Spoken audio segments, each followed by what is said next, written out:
chilly weather, why not put on a cardigan? That was the Cardigans. And for what it's worth, a lovely tune there. Oh, that's a joy. We should definitely talk like that more. XFM 104.9, Ricky Gervais, Steve Merchant, Karl Pilkington, alright? Alright. Yeah? Well, we got a jam-packed show today.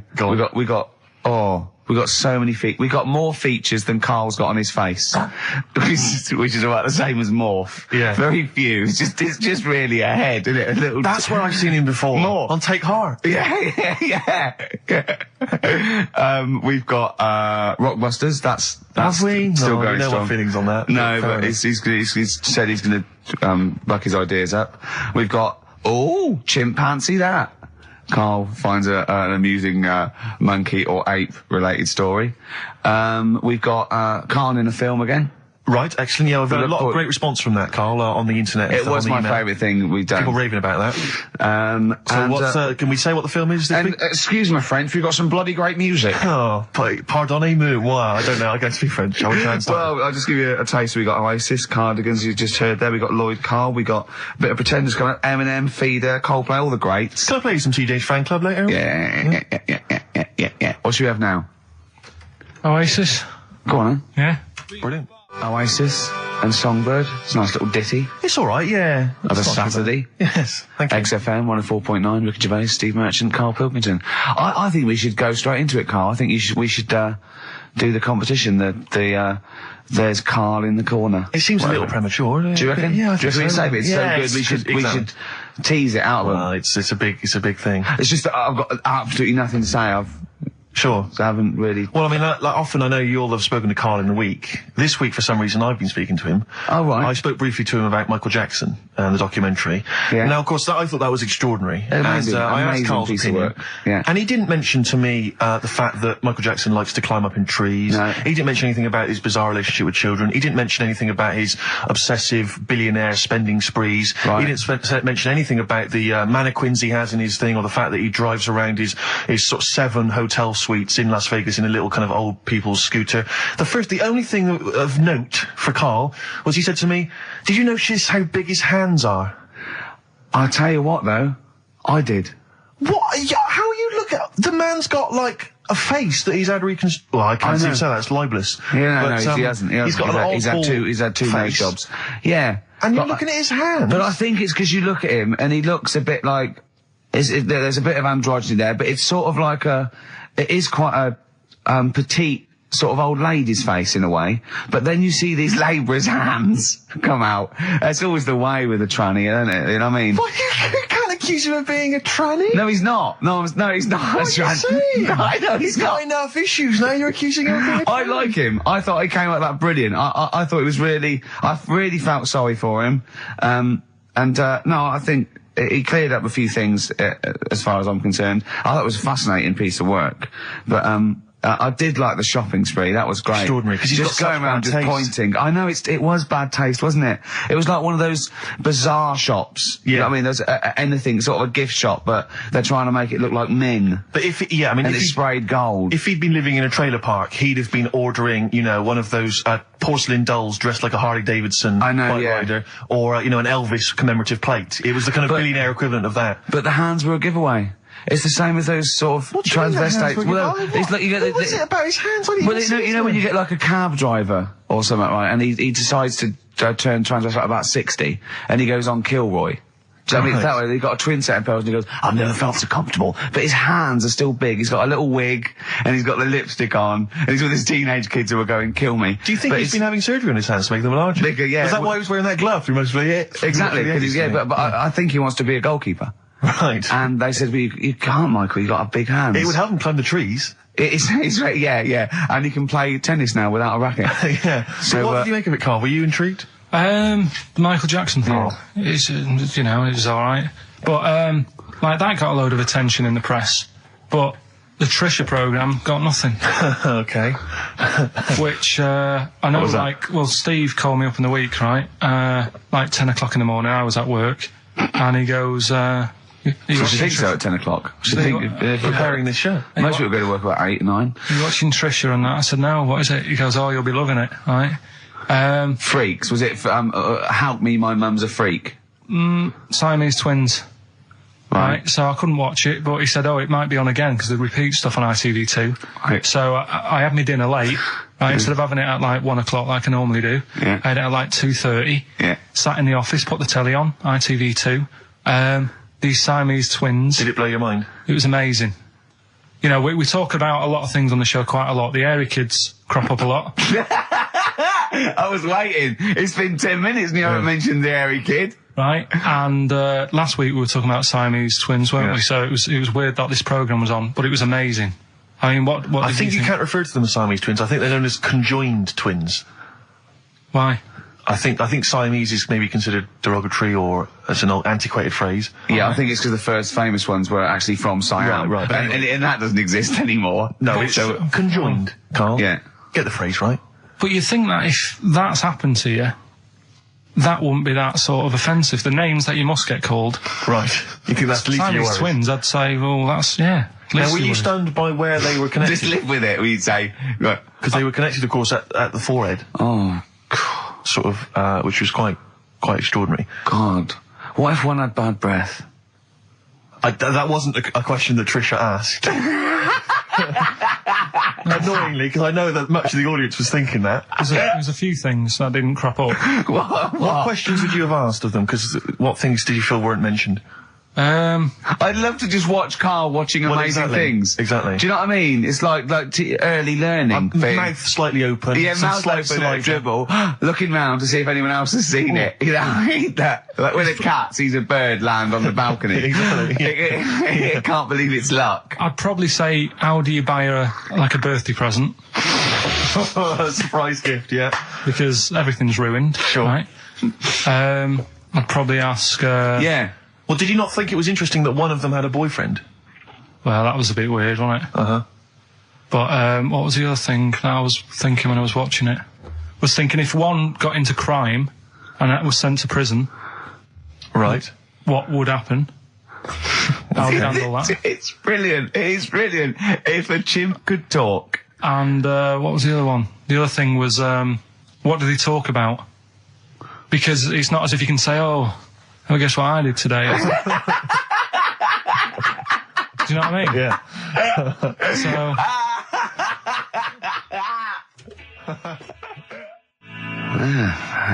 Brass in pocket, and if they're pretending to be good, they're doing a bloody good job of it. I love them. That's Ricky Gervais on XFM 104.9 with me, Steve Merchant and Karl Pilkington. Karl is still buzzing about these conjoined twins. It's just... One of them, of course, had to be... Because one of them was sort of shorter than the other and had to be sort of wheeled around on a kind of trolley thing by the other. This isn't Molly and Dolly, is it? No, they're not called... One's called Reba. I forget what the other one's called. Sheena, maybe, or something like that. Do you remember, Karl? No, I wasn't that impressed with the names. It's just... Yeah. So you immediately put them out of your mind. Those are rubbish names. Forget, Karl, forget them. They're gone. Were they British or American? Yeah, American. Oh, because I've seen some American ones on Jerry Bizarrely, Springer. one of them was apparently a country music star. This is Molly and Dolly. Well, they're not called The Molly one that and joined Dolly. at the Oi. The one that joined. But they're not. I think you've made up the Molly and Dolly. No, it was on Jerry Springer. There's a little one that sits on a seat, and the other one carries it round, her around. They're not called Molly and Dolly. There was something like that. They're called. Well, we know that one of them's called Reba, and I forget. And one was a country and western singer or something. Yeah, and but she was saying, yeah, I've just made a movie. It's coming out shortly in theatres. Is your sister in it? Yeah, and the other one said, oh, I'm not involved. It's utterly bizarre because they live there. They work so hard to live their lives separately. Yeah, they say it's you all. know, Yeah, exactly. of course. So, Yeah. You know, they try not to. So she's talking about her music career, and the other one's sort of not taking any kind of credit for it, which is nice. I It's suppose. weird though, because when she was singing as well, the other one just stands there. She doesn't join in. She doesn't sort of dance. Offer backing vocals. Do you know what I mean? Make a group out of it. Yeah. A duo. Yeah, well, but it seems like we're sort of being horrible, but we're not. No, we're not. I mean, it's a really bad we're thing, laughing at Karl's amazement at this phenomenon. Sorry, I just got to say we're not. You know, taking the mickey. The really weird thing about all this, right? And it's annoying because you were saying about, you know, what should have Trisha have asked and all that. Yeah. But one of them mentioned that one of them was adopted and the other one wasn't. Don't talk rubbish. No, seriously. I didn't understand it, right? Of course you didn't. And then Trisha sort of said, well, let's have a chat. And they were like, no, don't want to go into that. What do you mean one was adopted? That's what he said. One of them. Don't quiz me on it, but that's what was said. Hello there. Hello there. I'm a multi-millionaire, and I've just seen your orphanage. I'd love to adopt one of your children. You'd like to adopt one? I'd love to adopt a children. I've got loads from around the world, so I'd love to adopt one. I'd give you $10,000 towards your. Well, we'll speed it through then. Yeah, Brilliant, yeah. okay. We've actually got 2 left. I only need one. I'm only interested in one. Yeah, I don't need any more. Don't need any more. They're sisters. I know it would be tragedy to break them up, but I really only need one. Now break it up. There's the rub. You see. Sure. Because you just need the one. It's $10,000 now. You can have that. I'll sign it now, but I don't want to discuss it further. I'll bring her around. Brilliant. Okay. Ding dong. Hi. Yeah. Brilliant. You brought my kid round. Yeah. There she is. There. That's a joy. Yeah. Okay. Just standing next to a bush. Yeah. Do you want to? Can you bring her out? No. There's nothing behind the bush. So you just want. I just want to be able to walk 360 degrees round her. Do you want her or not? Yes. I can't believe it. What's that little trolley? She's talented. Oh dear. You're talking nonsense, Karl. Well, whatever. Feed her. That's it, just the way I'm feeling. XFM 104.9, Ricky Gervais, Steve Merchant, Karl Pilkington. It's time for the newest quiz in town. This is where Karl inserts himself into a seminal film. Last week, it was the little kid in Sixth Sense. You remember, to great acclaim. The critics loved it. They said a triumph. This week, he's fiddled with The Graduate. This is the scene where, of course, he goes upstairs to the hotel room, and it's on the cards. She's a dead cert, Mrs. Robinson. Well, here we go then. So, you ready for it? I've brought some condoms from home that Suzanne got for Christmas. Benjamin. What? Will you bring me a hanger? A what? A hanger.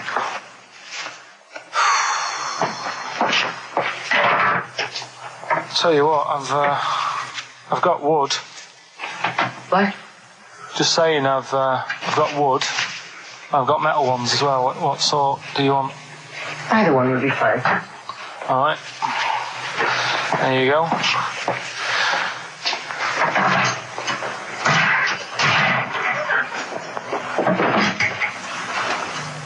Are you afraid of me?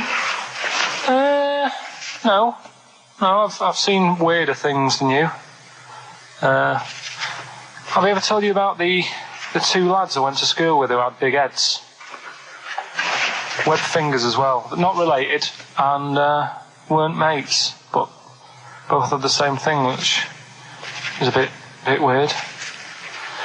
I'd never found out what was wrong with them. Can I ask you a personal question? As long as it's not about my head being round, because Ricky's always going on about that. He's saying I've got a round head. Well, you can admit that, can't you? No, it's. I'd say it's a normal sort of shape. It's just round. It is, isn't it? Yeah, but what do you mean? So is yours. Heads should be round. It's nothing to be ashamed of. I'm not ashamed. It's just a normal shape. Mm-hmm. And you can talk. Look at your saggy arse. Anyway, get your knickers off. Hello, darkness, my old friend.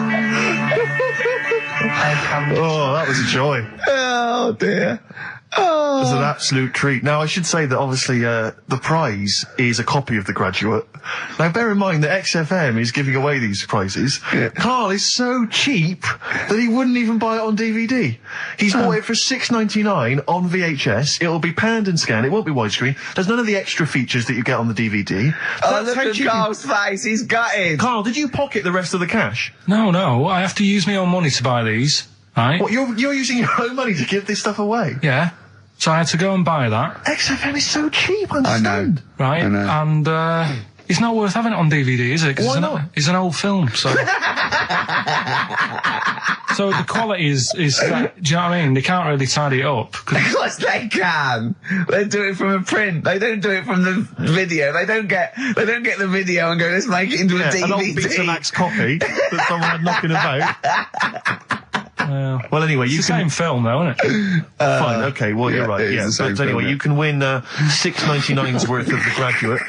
The question, and it's email only, Steve, it's not Steve, it's ricky.gervais@xfm.co.uk. The question is, name the actor that Karl was taking the place of in the film, and of course the actress that he's performing opposite. ricky.gervais@xfm.co.uk. Lovely. Do you want to play something from there? I would love to. It would seem appropriate. Yeah. Dear Mr. Simon and Mr. Garfunkel, please, let's not have the sound of silence. Let's have some more beautiful music. Get back together, please, quickly. That's XFM. I think you should do every single link on it. It's the best bit of the show. That's on XFM 104.9. Are we going to have time to play the clip again before, before 2 o'clock, let's say? Are people not listening to the question? Is that what you're... Some people are not listening to the question. Oh, dear. Okay, we'll play it again at about 2 then. And personally, any excuse to hear it again, because I thought it was I think Karl should go out and get the DVD. I think it's embarrassing to give away the yeah, the you have to get it. You have to go out and buy the DVD later. Karl, on the DVD, it's got a booklet, it's got an audio commentary, it's got behind-the-scenes features, and it's got this pristine widescreen version of the film. You've got some cheap $6.99 version. Yeah, and on so VHS. because you were being mean, because it was your own money, you're gonna have to waste that now because no one wants it. So it's gonna cost you twice as much as it would have done if you just got the DVD the first time round. A valuable lesson learned. Yeah. I've rewound it. There's a penalty if you've not. No, you haven't rewound it. Go and get the DVD later. They're going to win a DVD. No, I looked at the DVD and it was 18 quid. I'm Go not and paying get 18 it quid for and claim it back. No, you've got to wait. What a cheap station this is. It's outrageous. I mean, Well, do you want to go on with the other prizes with what we're giving away later? What is this for Rockbusters? Well, we don't give away prizes, we throw away prizes. Yeah, it's cleaning out some drawers at XFM. Go on. I'm just having a quick look through before I... Because we've sort of revamped Rockbusters a bit. There's that extra bit in it now, isn't there? That audio bit. You're selling it, your big sell. We're not going straight into that yet, then. There's a DVD. No. There's a DVD there. What's that? I'll go through them later, Rick. I just need to absorb it. Don't get excited, mate. So, who did Karl play in the clip? What actor's place did he take, and what actress played opposite him? That's Ricky.Gervais. At xfm.co.uk. Sure. Brilliant. Yeah. Is that it then? What have we got coming up? We've got some... Play a bit of Coldplay. Bit of Coldplay, be right. Coldplay. Yellow on XFM 104.9. Get it on DVD. It's an embarrassment. £7 worth of old video, pan and scanned. I've bought it now, that's what they're getting. Right. He's put a downer on it. All the work, that went into that, and then just gonna fob them off with a bit of old celluloid like that. Well, listen, still to come, right? We've got the monkeys thing. Oh, chimpanzee that. And when I was out last Sunday, right, at Johnny's birthday party, Yeah. Steve was there. Yeah. Got talking about stuff. And a debate that we didn't really finish cropped up. It blew your mind, didn't it? Amazing. Oh, I know about this. Steve told me. This is the infinite amount of monkeys. Or a monkey with a typewriter an infinite amount of time would eventually come up with the works of Shakespeare. Yeah. There was no debate. It's a philosophical, mathematical problem. There's no debate. It's true. It wouldn't happen. No, listen, Karl, listen. Infinity sorts it all out for you, right? An infinite amount of monkeys at a typewriter, right? They do everything. They type everything. Infinity just sorts it all out for you. There's no getting to it and they're going, oh, well, let's have a look what they've done. This one's come close. Did Romeo and Juliet. It would do it all. It would type everything ever possible, conceivable. Yeah, but... It's a mathematical infinity. Well, we've heard your side of the argument, Rick. And I'll be honest with you, it's a persuasive one. But let's hear Karl, because he heard about this in a pub last week. Yeah, so he's got some strong What's your ideas problem with himself. it? What's your problem with it? Well, first of all, right, you're saying it's a load of monkeys. It's not just one monkey It depends. that can live forever. No, wait. It's either a chimpanzee with a typewriter with an infinite amount of time. He would eventually, by definition, mathematically, type everything ever possible, okay? Or it's an infinite amount of chimps with typewriters, and one of them will type it first time. But already that's not right. You either need to have What do one you mean? monkey. What? You mean Let's hear his employment point. laws? He What do you mean can't- it's not right? Let's hear him out, please. If it's one monkey Yeah. with a typewriter that's got loads of ink in it and that, right, at least it knows what it's done in the past. It's not... Keep going. Cry. If you've got a load of monkeys, it's like if you have too many, what's that saying about too many chefs? Too many spoil- chimps spoil the soup. Right, well, it's the same thing. It's like, well, I didn't tell you to put salt in it. I was going to put salt in it, and it messes it up. Whereas if it's just one, they know what's gone on. So what I'm saying is... Honestly, leave him go. I can't be bothered, I want Steve. to hear the rest. This blows my mind. He doesn't know what this does to me. It's a mathematical problem. I want to hear the rest. Well, it's just, I just don't think it will happen. What do you mean you don't think it'll happen? Infinity works it out for you, by definition. Well, what's stopping them typing the same thing again? They would. In fact, the problem should be, if you had an infinite amount of time, that it would type... It works for Shakespeare an infinite amount of times, and everything else an infinite amount of times. But, you know, that's not as... But not Shakespeare. Oh! Shut up! You idiot! Rick, do you know what he said to me? I said to him, I explained it to him. I said, God. you've got an infinite number of monkeys, infinite number of typewriters. They will type the complete works of Shakespeare. He said, have they read Shakespeare? You're an idiot! Play a record. said, no, I'm not having this they're not doing conversation. it from I'm not memory. having it because it really, really winds me up. But you're saying they'll do it with no spelling errors. Well, they do it an infinite amount of times. And they do it wrong an infinite amount of times. And they spell the last full stop wrong an infinite amount of times. And they get one thing wrong in Hamlet wrong an infinite amount of times. They do everything an infinite amount of times. But are they going off a story that they've... Play a record, Karl, because I'm going to knock you out. I'm just saying, Shut up! do they know the story? Oh, They're monkeys! Oh, Christ. No, Right, okay. Right, Karl. She's a girl and I'm a man. Good that, innit? On XFM, 104.9, Ricky Gervais, Steve Merchant, Karl Pilkington. As ever, Rick, there's always someone who steps in to defend Karl. Okay, what is the defence? What is the defence? Here's an email from Scott Coomer. He says, Karl is actually right. I've got an A-level in statistics and probability. It doesn't matter how long they have and how many monkeys you have. You cannot guarantee they would type the complete works of Shakespeare. Infinity makes it probable they would get it right, but not definite. Yeah. Well, yeah. Yeah, that's what I was saying. No, you weren't saying, Karl. You don't understand it. Infinity sort of sorts it out. That if they do anything, they nearly do everything, won't they? No, I mean, they'll give it a good shot. No, that's not the point. But the I'd point be is surprised if they did one page right. Right, listen. It's not to do with consciousness. It's not to do with them aiming. They are just bashing away at the keyboard. It's like they're used to show that there isn't consciousness. They chose the chimpanzee because it can type, presumably, hit the keyboard. It's because they hadn't come across you at the time. Yeah. It's to take out thought out of it. It's to take out reason and trying, right? It's just random. They're saying that if you typed enough things, if the computer was left typing everything, if you left it for an infinite amount of time, and they chose Shakespeare because there is meaning behind it, and it's difficult to get it exactly right, to show you that Infinity would come up with it's not just Shakespeare, it's every novel. It's everything. Fairly eloquent there from Gervais. A quick riposte, please, from Karl Pilkington. No, I'm just saying, what I don't understand, if it hasn't read it, then how does it know where it's going? Listen, right, listen, right, Can I just explain to people, right? Some people have said, why are you cruel to Karl? He drives me mental with things like that. What do you mean, let me just take a breather for a How do moment. I do your editing? He keeps coming in the week. You know that I work here properly, in the week, don't I? Yeah, I've got a proper job, Yeah. Should be 9 to 5, but I normally get in at about 8 o'clock and work A lot till of people about getting 8. 8 o'clock. Working hard, trying to do my job. 3 times this week, I've been rushing around. I walked past my little studio. He's sat in there, all right? Now, because I've got this sort of job, I can get away with it. I said to him, if I was a doctor, would he keep coming to me practice? If you were a doctor, there'd be severe problems with the NHS. Imagine that. The standards would have lowered so much if you can arrive at the hospital, you're a We'll doctor. pop in, I'll go to lunch, don't we? We have a little lunch break, don't we?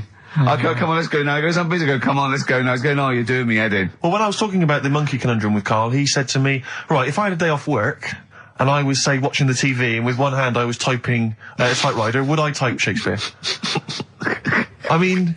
Yeah, but you see, there's certain things. We were talking a little bit about this stuff the other week, weren't we, when we said, you were going on about Einstein, and I said he's not that good. E equals MC squared. It sounds good, but I've never used it and that. I've never used it! You haven't used 2 and 2 equals 4, Karl! The fella with an apple fell on his head. it could have been anyone sat under that tree. Do you know what I mean? It's just annoying. Lucky. And It just happened to be a genius. Newton gets all the credit do you know for what I his mean? laws of the universe. Well, other people were working whilst he was having a lunch break under the tree. Okay. So in a way, it's like he didn't deserve to have that success story. Again, forget the apple and the tree and whether he was sitting down having a lunch break. It's totally irrelevant. Yeah, but what I'm saying is there's certain things that will just happen. You know, it's like, I think we were talking, when we were out eating the other week, we were talking about Noel Gallagher. Well, this is the reason the monkey discussion came up, right? Noel Gallagher. I don't know what to say. I don't know what to say. Rick, I don't want to misquote Noel. I'll be like Herbert Lom in Clouseau. I'm going to get a twitch whenever he opens his mouth. I don't know where to start with some of his statements. Well, as I say, this discussion began because we were talking about a quote that Noel Gallagher supposedly gave. Now, I don't want to misquote Gallagher, but the gist of it was that he said, had I written Wonderwall or whatever, instead of the Beatles writing Strawberry Fields or whatever, I'd be the one that was considered the great songwriter and it wouldn't be the Beatles. You know, it's just the fact that they came first that meant that they get all the credit as being the greatest band. I don't know where to start with that statement either. I mean, that's Gallagher's thing, and he's, you know, well, whatever. We know what we think of that. What was your point, Karl? You agreed with him, didn't you? Yeah, I reckon, right? Do you know we've talked about putting a baby in a room before and it'll know what colour it is and stuff? If you've got a room that's painted red, right? But forget that, because that's going to confuse Hear him out. Listen to me. Say if they did some new TV show, right? Like, what's that film with Jim Carrey in where The Truman Show. The Truman Show, right? So they make up a little room and some woman has some kids and you say, right, let's put the kids in this room, and they don't know what's going on outside. They don't know anything about, like, EastEnders and that. It's like their little world, right? They don't know anything that's gone on. How could a child survive without EastEnders? Right, listen. So you sat in the room, right? And then when they're all asleep, right, Wait for this bit. someone Have you heard this? Yeah, bit? wait for this bit. They're all in a room. Yeah. They're asleep. Yeah. someone pops in, puts a guitar next to the bed, right? Nips off out again. They wake up in the morning, and one of them goes, "What's this?" They don't even know it's a guitar because they've never seen one, right? They're talking English though. Yeah. We just left guitar out of the vocabulary. Right. So There's plenty more to come. one of them will pick it up and they'll go, "I don't know what it is," and they'll start strumming. They'll go, "That sounds good, doesn't it?" Give them a few weeks, they could come up with Hey Jude. Whereas, type in Shakespeare, a monkey that can't even spell, I see that. Listen, can't answer it. Can't I answer might it. come with you, Rick, if that's all right. we've got to sort out that Christmas special as well. Yeah, no, sure. Alright, I'll see you later. I'm shooting off then as well. Cheers, Karl. Flaming Lips, Yoshimi battles the Pink Robots on XFM 104.9. Before the ad break, Steve Miller Band, Fly Like an Eagle. Great track. Lovely to hear that. Brilliant track. We're not scared of playing that sort of stuff, are we? Indeed. We got some great. I think we're underestimated here. People think we're just like, you know, two guys and a buffoon in a room, but we're so much more than that. We try and put together a whole package for them, don't we, for their Saturday afternoon listening pleasure. If there was an infinite number of us three in an infinite number of studios, broadcasting for an infinite number of shows, would we ever do anything half decent? Yeah, we eventually. Would we ultimately come up with something quite good? What was that email that you were laughing at? I can't. It's too rude. What does it say? It's too nasty. Oh, go on, give me the gist of it. The gist of it was that it would mean that if there was that infinite number of monkeys, eventually, besides the fact that they would type the complete works of Shakespeare, they would also type the sentence, "Karl Pilkington is a genius." But the email also said it would also type, "Ricky Gervais is a..." I can't say the word, but I know. Yeah. But a number of times they type it and write, "Karl Pilkington is a genius," and Ricky Gervais is a cund. Exactly. Yeah, that would be there a lot. Yeah. Before we carry on with anything, I should just tell you, we're on the subject of emails. There's one emailer we're always looking forward to hearing from. Dickers! Richie Anderson! Dicky Docky Doo! Richard Anderson, thanks for emailing. He's my biggest fan. He's now. one of the biggest fans. He absolutely loves me. But not afraid to offer some constructive criticism. Go on, That's what's the he great said? thing about Dickie. And from Anders this week, he says, "Ricky, I'm lazy, I talk nonsense, I'm badly organised, and I believe in ghosts. Can I have a job working on your show?"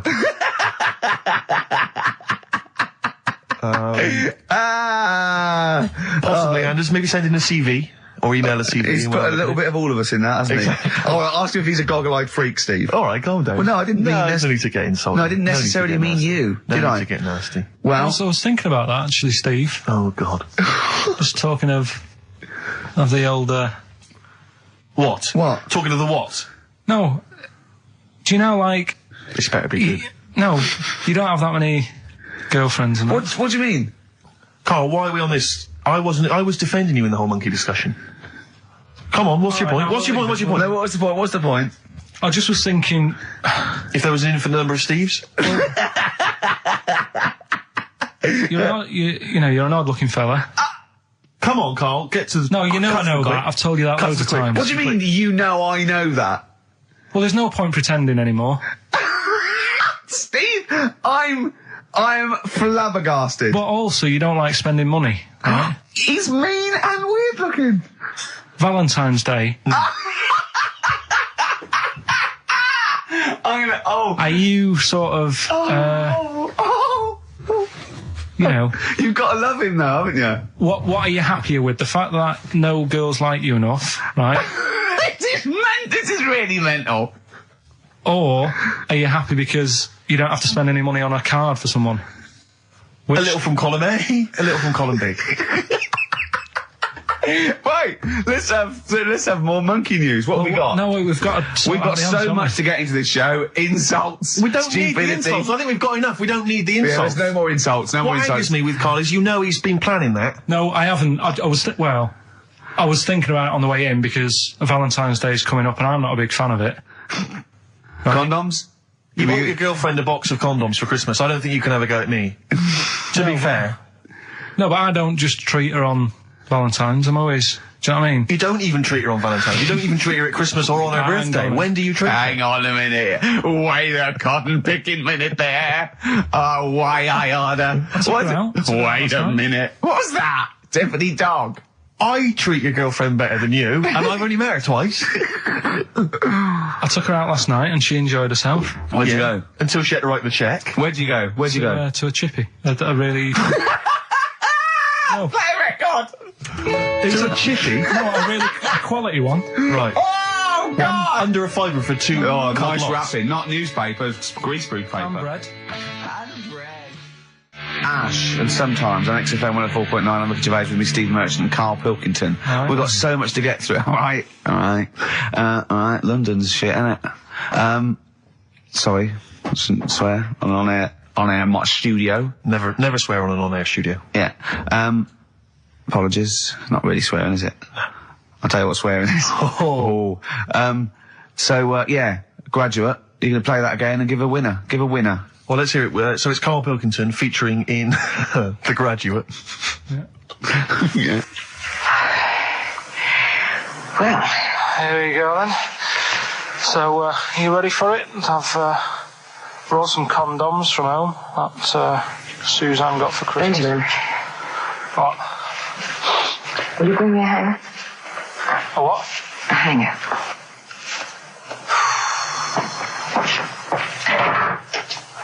Tell you what, I've got wood. What? Just saying, I've got wood. I've got metal ones as well. What sort do you want? Either one would be fine. All right. There you go.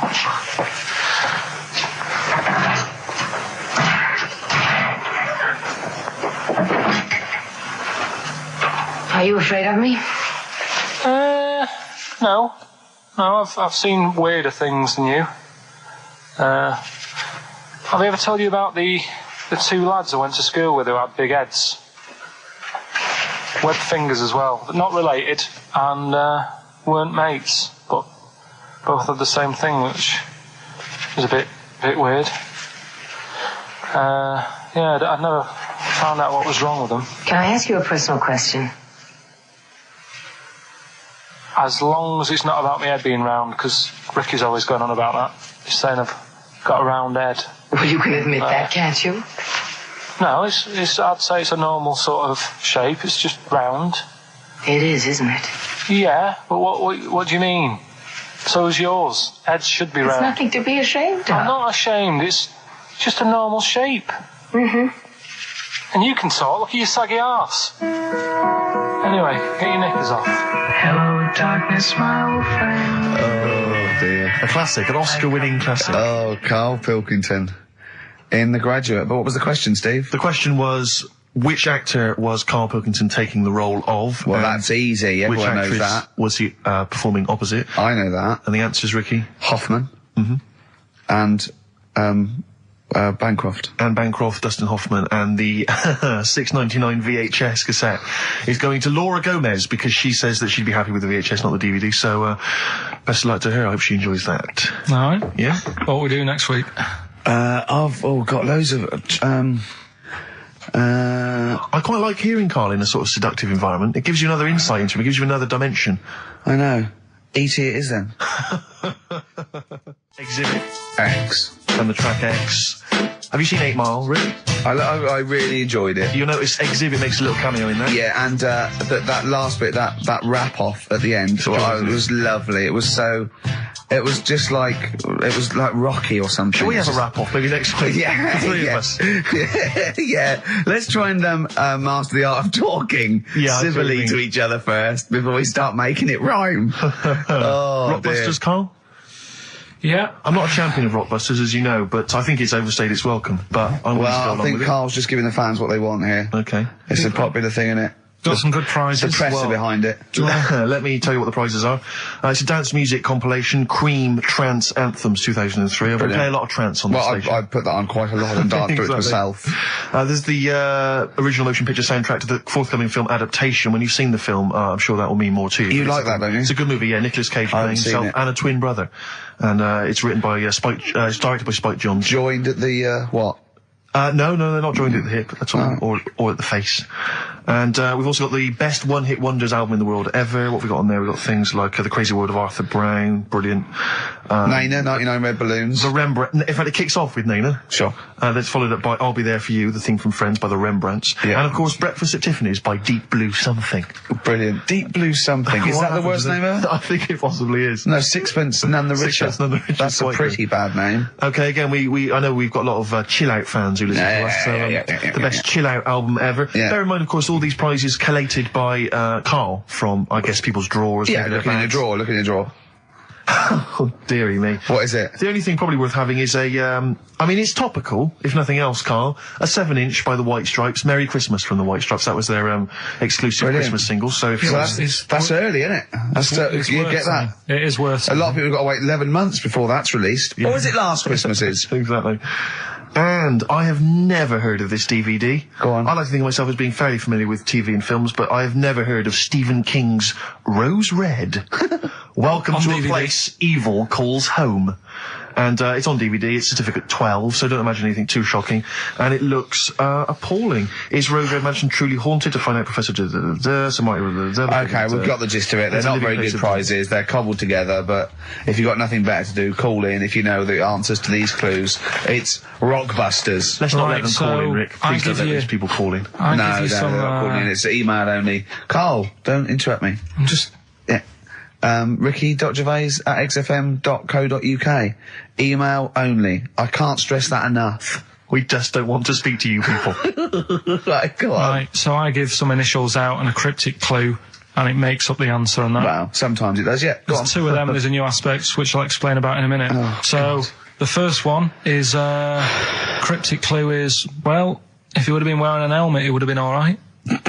And the initial there is B, right? So, well, if he would have been wearing an helmet, he would have been alright. B, right? Band or an artist. Second one, why are them Jamaican fellas swinging fish around their head? Okay. Alright, initials. Just fills me with... DS. DS. Why are them Jamaican men swinging fish around their head? Alright? And the final bit to Rockbusters. It's a new bit. Last week I played you this.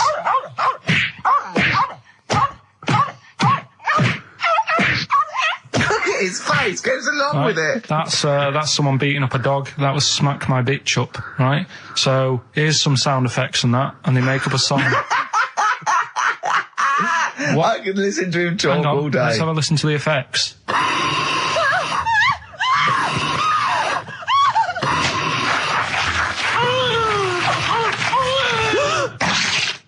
That's terrifying. Right, I told you not to play that one. It's rubbish. No one will get that. Well, we'll see. I heard that. I can't always say one thing. I said it's rubbish. No one will get it. No, it's not the one you think it is. Ah, Right, so email in ricky.gervais@xfm.co.uk and you can win that stuff. I'm a little bit confused. I'm here. I've heard what you're saying. We've discussed this in the past. I don't know what's happening. What's that? Is that a clue? That's a cryptic clue. That screaming to a song, is it? It was screaming. Well, don't say it. So it should stand up by itself. Don't give them any clue. Hang on a sec. So this is the name of a song. It's not a band or an artist. Yeah, the sound that's effect. So the song. first two bands or artists, and the last one is the name of a song. I said we should abandon this. I said we should just pack it in. What, the show? Yes. Come on, someone talk. I'm looking at his face. His headphones are too loud. Instead of turning them down, he's just grimacing, going, "These are too loud." I don't understand it. Yeah, how have you lived this long? How did you make it to 30 without getting squashed or eating something deadly poisonous? I told you I used to choke a lot. We've had an email from... placebo, the bitter end. We've had an email from Andrew Forrest, who has just simply entitled it Karl Pilkington. Oh, Karl Pilkington. What do you think of that? That's got to be your new name from now on. Oh. I had a mate who used to use it. What, he used to call you that? Yeah. Was that your nickname at school, Pilkington? No, it's not my nickname. It is now. No, it's not. It is now. Pilkington. Pilkington. Oi, Pilkington. Oi, Pilkington. Pilkington, do my homework. Where do you live? Where do you come from? Pilkington? No, there's this lad who called Mark, right, who I used to go to school with, who used to call me that. And his mum, right, was like obsessed with cleaning. And I was never allowed in their flat. He makes the place look untidy. So she used to, I don't know if it was just me or all his mates, but I used to turn up and she goes, "Yeah, he is in, but you know what you've got to do?" And I used to have to go round the side of his flat, and he had a computer, right, which I used to play. I didn't have one at that point, but he had one. And I used to have to go round the side of the flat and stand at his bedroom window with his window open, and I'd be sort of leaning in playing the game. You are joking. I'm not. His mum... You had the weirdest upbringing I've ever heard. The things you were willing to do. It's the strangest. What is this town like? No, I stopped going once. Was there always music? Like, there's the horse in the house there. Oh, look at these two kids with big heads and webbed feet. All right, Ronnie. All right, Reggie. What was it like? She was obsessed. It is like you've grown up in a cartoon made for children. Yeah. No, his mum was really obsessed with cleaning. Can I play it through his window? I used to... Mrs. Ramsbottom, can I play it through Mark's window? Aye, you know what you have to do. She used to be up till about 3 in the morning. Pilkington again? Have you washed your hands? What, up till 3 in the morning? Washing? She used to be up doing the tiles in the kitchen. Washing until 3 in the morning? It was at 3 in the morning. And for ages and ages, that saying that out on the tiles, I used to think that came from, like, his mum. Because she was out, like, cleaning them late. So, till I was about 13, I thought that saying, out late, on the tiles... Yeah. Was... And now you're not confused by anything. Well... There's no misunderstandings in your life now, is there? So he was allowed to walk in and out of the house, was he? No, he was alright, and he used to come round to ours a lot, and my mum used to get these pies from Hagenbach's, right? So... I don't know what that is. It's at that bakery where they used to chuck the cakes out the back, I'll tell you about. Yeah. And you at 6? He loved it, but I could never go round to theirs, or if I did, it was like, well, yeah, he is in, and I'd go, alright, and then I'd walk round the side of the flat. Stand outside. Why did you ever knock at the door? Why don't you just go around and knock on the window? Just to check he's in, because he wasn't always in his room. If he was in the lounge, he'd have to go to his bedroom, and then that's where to meet you. This is the strangest. And you'd play a computer game through the window. You say it was a flat. It wasn't like a 5th story one, and you had to get in one of those kind of cleaning contraptions and like winch your way up. I love the idea of that. So, Pilkington. So, right, we're done. What have you got me any chimpanzee that? We've got monkey news still to cram in the next. Like, let's do monkey news now. I need some monkey news. I think we've done enough here, right? What do you mean? I think we've done enough here. We'll play a little song, eh? What? Play the verve. All right. XFM. Go on, he's getting all stressed because I screamed. Sparky's Dream, Teenage Fan Club. I'll tell you, I'm sick of the screaming, Rick. I'm sick of that. I mean, no wonder Karl hates you, and that is the word I don't use often, but he does, and I've spoken to him in the past, and he loathes you. Monkey news. Give us one of the screams so the audience at home gets to taste of it. I'm taking my headphones off. No, I'm not going to scream. Go on, let's see what this... Right, that wasn't what you were doing. Was it worse than that? Yes! Right, come on, monkey news.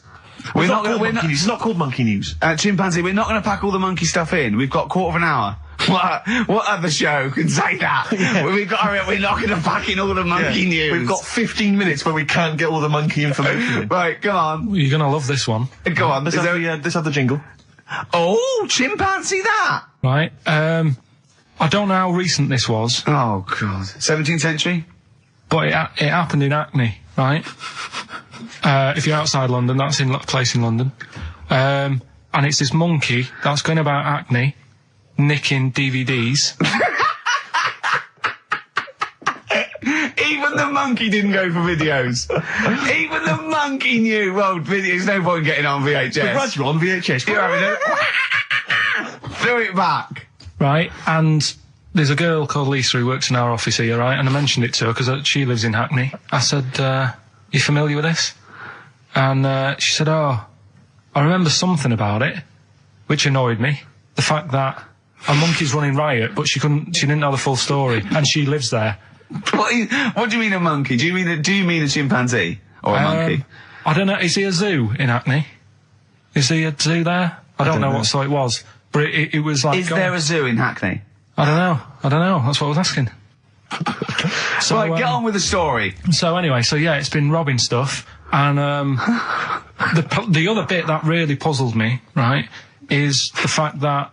And you're not easily puzzled by monkey news. They took fingerprints. What do you think about that? Well, they took fingerprints, presumably because they didn't know it was a monkey to start with. No, they did. They saw it, nicking stuff, and they said, get fingerprints. So that means there's more than just one doing it. I'm going to have a heart attack. He had to fax them to Interpol. Yeah. We know that is, It's Brian the monkey. Yeah. So sorry, I don't understand. He was stealing DVDs, specifically DVDs. DVDs, I think it said watches and stuff. What, breaking into homes? Yeah, in Hackney. Maybe. Are you sure it wasn't a kid with a mask on? No, seriously. How was he breaking into homes? They're good, up the drain pipe. They're good, aren't they? They're good, aren't they? But how would they do that? So is that the news? Well, how much do you want? Is that monkey news? For this week? Well, I don't know that it's true. Again, I've got nothing. There was other stuff. There was another story that I found about a monkey, but I would like to know from someone in Hackney do you know what I mean? And I missed that one on Crime Watch, which would have been good. Right? But there was another story about one that kept getting on buses, not paying its fare. And just sat in a corner reading the paper. Reading the paper, Karl. You're an idiot. Well, that wasn't in London. You're an idiot. That was in America. It wouldn't read the paper. Why would it read the paper? Because it was its way of sort of going, oh, well, if I'm reading something, maybe the inspector... the inspector won't notice my hairy hands. Oh, Karl, you're such a fool! Well... Pilkington. Karl, we've just had a news flash that an infinite number of monkeys in Hackney and an infinite number of typewriters. Yeah. We don't know what for. At this stage, we've got no more information. And they've taken back an infinite amount of graduate on video. So this is rubbish. See the grass, seen the light. I just think of people sort of a Saturday going, you coming shopping? I go, I can't, I'm listening to XFM, there might be some monkey news. And they waited 2 hours for that. What sort of a show has a feature called Monkey News? Well, I have to say, the monkey story has been corroborated. Which one? Well, this one, it says, police in Britain this week are on the lookout for a very different kind of burglar. A chimpanzee who has been sighted breaking into a house in Hackney, stealing a mobile phone and leaving. The chimp is also the prime suspect in a break and entry in a nearby house where part of a radio was taken. One policeman stated that it might have been trained to steal, but a monkey's not going to think, that's a mobile phone, I'll just have that. Look at Karl's face. Yeah. Fact. That's fact. So, Rockbusters then. Yeah. Get these out of the way, we're running out of time now. I have to say now that we've had no answers that have attempted even to guess all three. Right, you see, that's because you're an idiot. Right, okay, right, do the questions and the answers, and if I think that it's either too hard or ungettable because it's stupid, we're binning it. Alright. I thought we'd already binned it, I'm annoyed that... Right, come on, do it quickly. The first one was, well, if he would have been wearing an helmet, he would have been alright. Right, what's the answer? That was B. What's the answer? Busted. Right, that works. All right. That's fair enough. Did anyone get that? I assume some people got... No.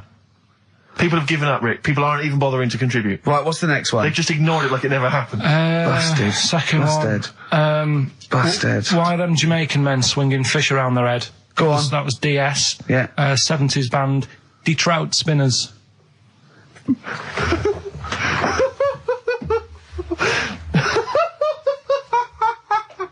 The Detroit Spinners have become the D-Trout Spinners. Yeah. Okay. Brilliant. And then the final bit, I play you some effects. They went like this. Let's hear them. It's terrifying, Karl. It's sinister.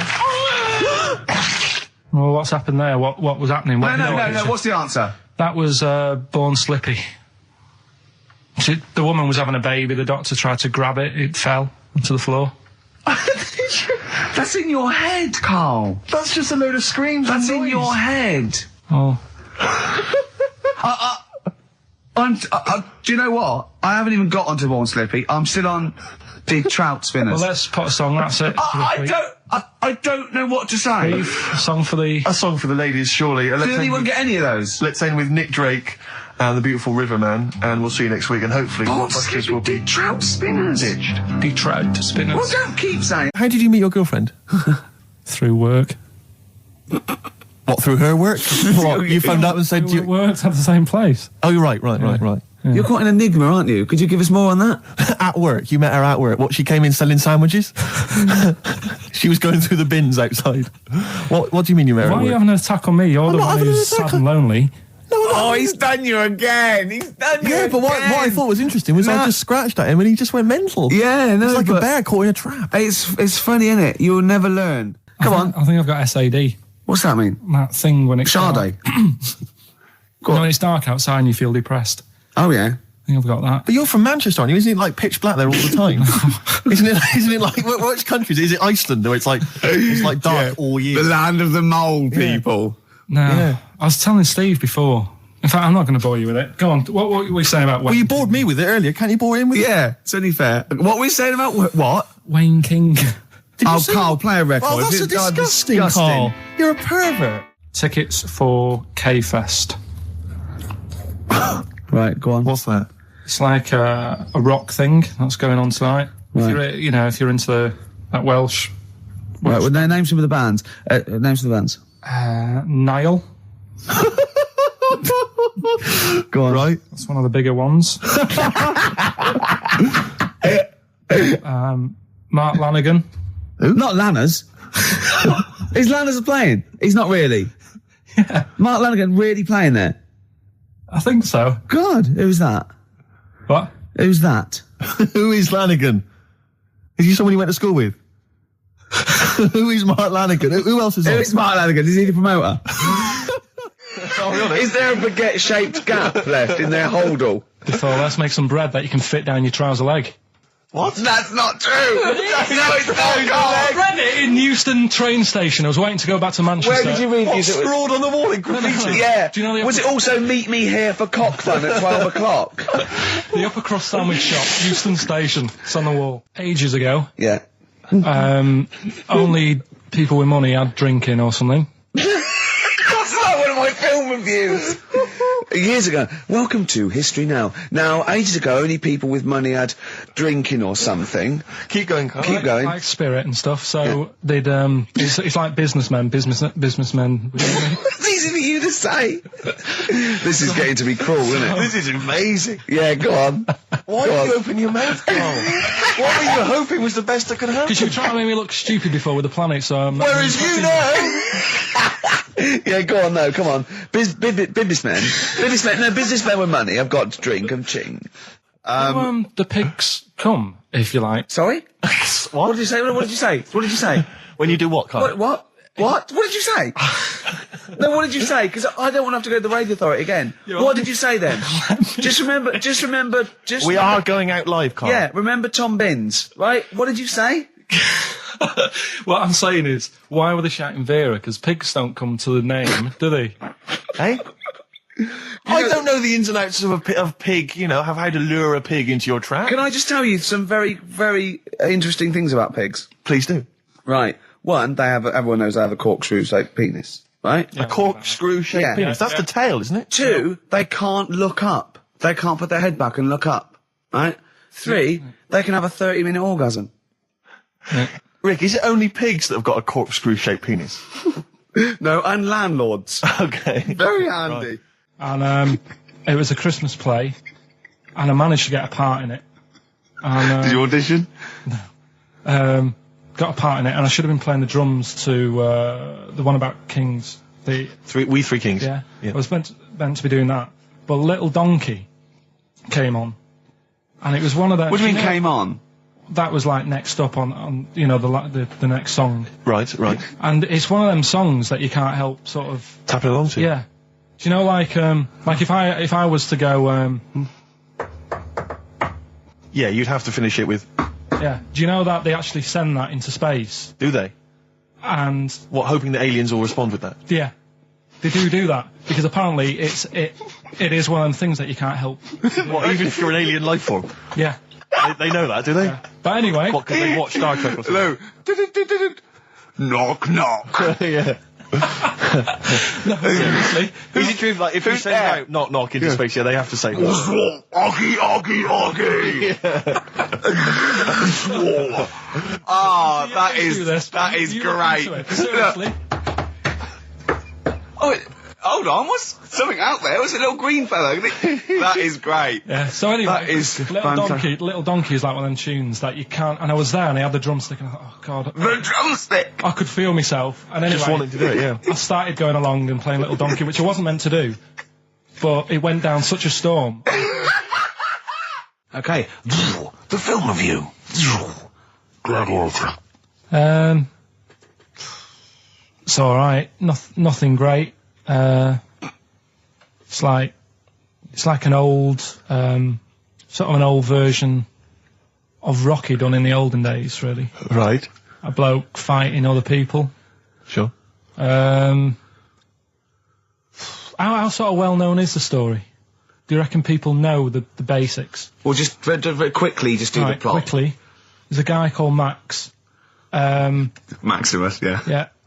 There's Caesar, and there's Caesar's kid, and Max goes to war, sort of wins it, comes back.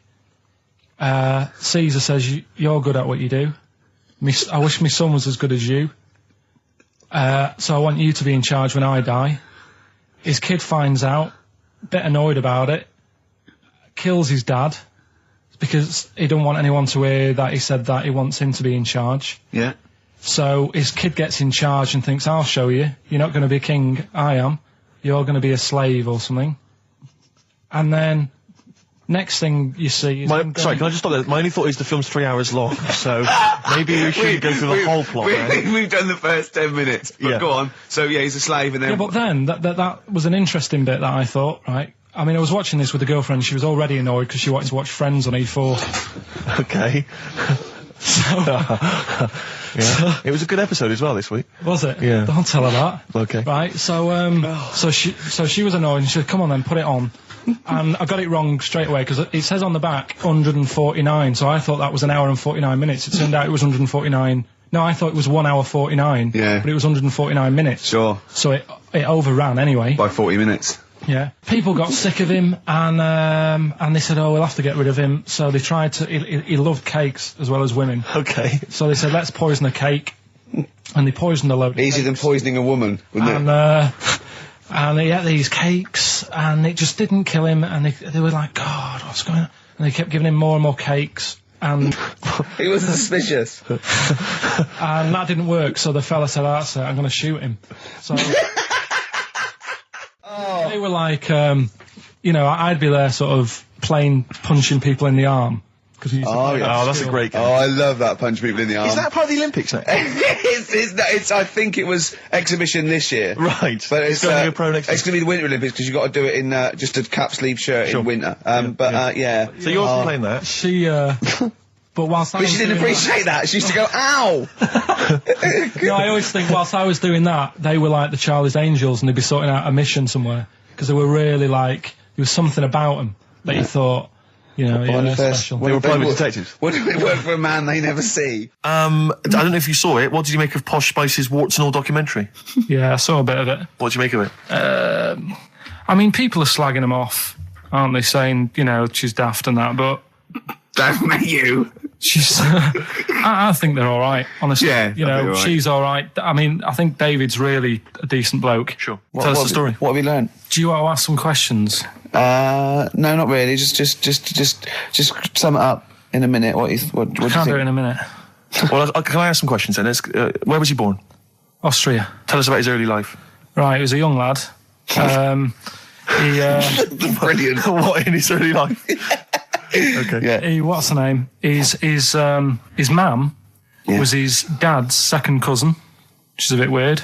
Yeah. That is weird. They had 5 kids. Steve's going, yeah, it's usually first cousin where I come from. Oh, that's unfair, isn't it? There's no need for that. No, What do you do in your leisure time? I like, you know, going out for food and that. For foraging. What do you mean going out for food? going They out. come have a little hole and go hunting. Yeah. This is Karl. He's hungry. He knows he has to get to the greasy spoon by 11. Wow. Wow. Wow. Many of Karl's close friends have never made it across this road. There was a zebra crossing installed just for the safety of Karl. Beep, beep, beep, beep, beep, beep, beep, beep, beep. Can I have a bacon butty? And Karl is enjoying his... Wow, but he has to get back. His girlfriend's asked for one as well. She's home with a PlayStation 2. Wow. Oh. We just had a call from someone saying his company would sponsor Karl, right, to be raised by all these balloons if he could have a walk-on part in the office. And we immediately went, we're worried about that sort of thing. You can't really promise that artistic, you know. And I was worried about the legality of it as well. How can you promise someone that for personal gain that's a private and all that sort of stuff, right? And I went, I don't know. And anyway, put the phone down to him and Karl went... I love the fact you're more effing worried about that than me being raised 30 feet in the effing air. You started getting scared, did you? Are you worried about it? Well, You're quite excited about the idea of the challenge, though, aren't you? I like the idea, but I want, like... Why do you like the idea, Karl? Oh, what if it went all wrong and we're there going, the humanity of it. I think we need Karl, to get... he's just And the rope would pull out my trousers. Oh, no, it's definitely got to be Dr. Fox if that's going to happen. God. Oh, we've got to do this. I both think she's a fine presenter and I think she'd do very well on it. And I think it's a good move as well. Yeah, but can you just say it's not forever? Isn't it?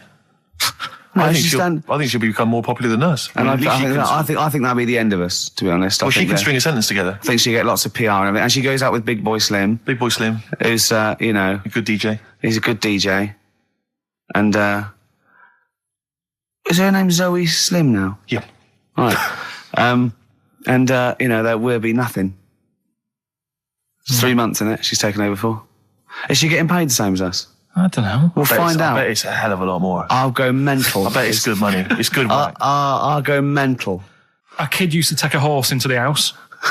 Sorry. whoa, Yeah. Whoa, Neddy. What do you mean? A kid used to take a horse into the house? Where did he get a horse? Must have nicked it from somewhere. Must have done. You've seen a horse in it? No. What, is that from outside the saloon round the corner? Yeah, was it just tied up with a bit of leather? Right? Oh, that's great. I'd Did been Big out. Jake come looking for it? I'd been out. Oh. Sorry, let me get this. This was before the lynching stopped or after? Where did he get a horse from? What do you mean he must have nicked it? His mum said, where'd you get that from? I bought it. All right then, but keep it out the kitchen. I don't want you going Catlin rustling. Where did he get a horse from, Karl? And how long did he have it for? Was he leading it or riding it? Mum, open the door. I can't stop. I can't stop it. Open the patio door as well. Looks like we got us a runaway. What do you mean? I've sort of. I don't think you can ever be boring. No, but go on. But what I've done, I've took like different ones. So I've took a good one that I think, that's a good quote. That was worth putting in a book. I've put one that isn't really a quote, so I don't understand it. Oh, yeah. One that isn't clever. and a funny one. So a bit of variation all out of one book. Oh, how long did this take you? What did you do? Did you sort of like sit About half an hour last night. And did you sit sort of like quietly at a desk or something? No, just in the lounge with the telly turned down. Oh, right. Just to give a bit of light to the room. Just had it on but turned down. Have you figured out lights yet? So the first one, and it was like they stuck some bacon on his head. And As ever, the vital piece of information, i.e. the reason, Karl seems to have forgotten. Because the worm was in his body, and they said everyone likes the smell of bacon. Including worms. Even a Vietnamese lake worm. They love bacon. Remember last week when I said about the little fella with the bone with no brain, and you were proved wrong? No. We were saying it wasn't a little fella. We were saying it was a stillborn child. It wasn't a little fella. You're changing it now. You weren't having any of it last week. Right, hang on a minute. I'm getting confused. There was a Vietnamese snake that went inside of a soldier. A little like maggot or some sort that you have to get out of your body because it causes problems. Yes, and so in order to get it out of the body, they strapped bacon to his head. Yeah. That is great. This doctor. And did that work? I think so. They had a picture of him smiling. Oh, God, what, the worm or the bloke? The bloke. Oh, dear. Honestly, I hope someone knows the story. And it was about 3 years ago, I reckon. Okay. And, it did work. GI bacon. So this is why the worm burrowed out of his head to get the bacon. Get to the bacon. Right. That's great. When my dad was when he was a taxi driver. Yeah.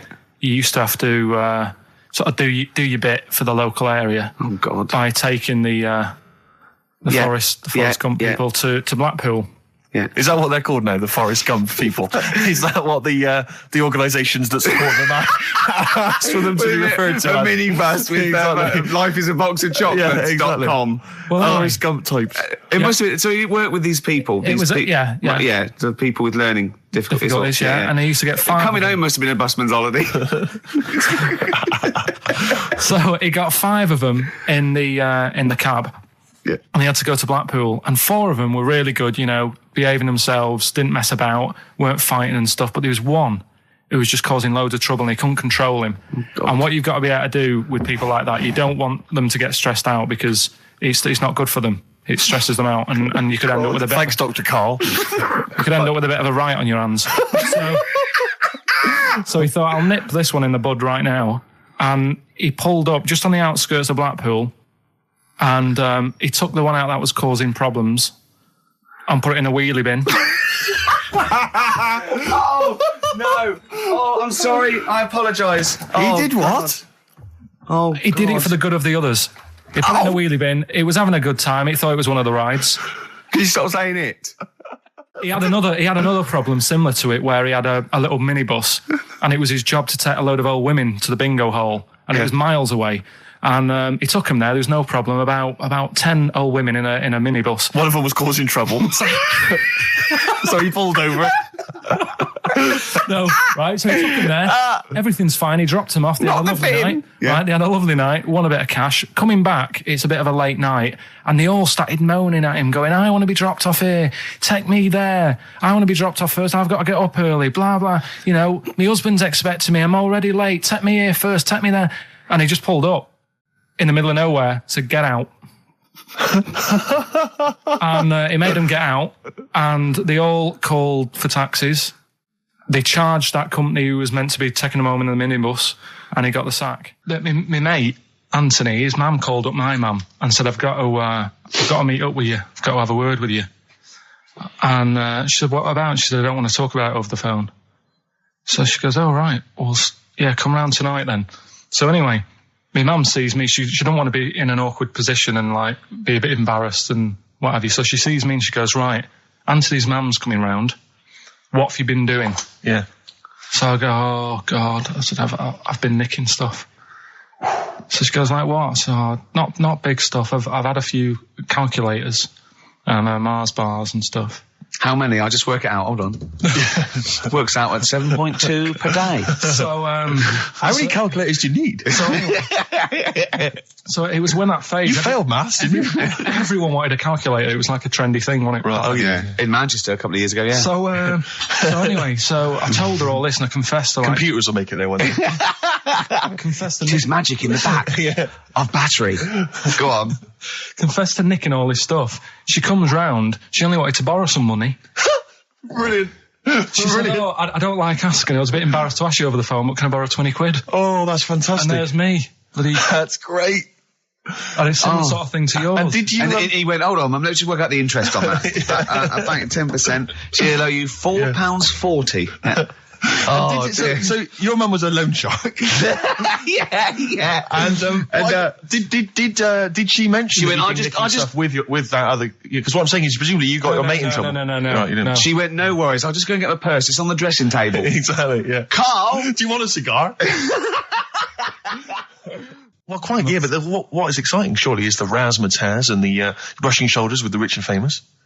I'm not into that. You're not? No. I don't feel you're going to appreciate this like we thought It's you would. weird because Suzanne said to me this morning, who would you like to meet there? Yeah. Is there anyone who, like, you can get close to and it's like, God, I really admire your, big fan of yours or whatever. and it's me and Steve, so you're here now. Well, I really admire your big fanny. I didn't... What did you say? What did you say? If you're a big fan of it. Oh, right. Oh, right, yeah. And, Sorry. there isn't anyone, really. Do you know what I mean? Isn't there? You two are alright. Thanks. Jonathan Ross, is he going? He might do, I don't know. But hang on, wait a minute. I can't help but feel we could have exploited this more. We could have maybe run a competition to let someone win. You know, if you're not going to appreciate it, Karl. Yeah. Are you going to get a trouser suit? Are you going to get a ladies' trouser suit? I just think then, if you go sort of like looking macho and walking down with him, they know that you're not really partners. And I just think it's a slap in the face for BAFTA. That's true enough. No, it doesn't matter what you wear, though. Look at Elton Can't John's. you mince a little bit? Can't you at least sort of walk a little bit mincy? Because you've got such a macho sort of mank walk. Elton John's fellow doesn't look gay and stuff he wears and that, does he? Do you know what I mean? It means nothing. No, but that's because Elton's doing the work for him. No, but... By dressing as like some kind of restoration dame. Yeah. Right. Go on then, Karl. Second one, then.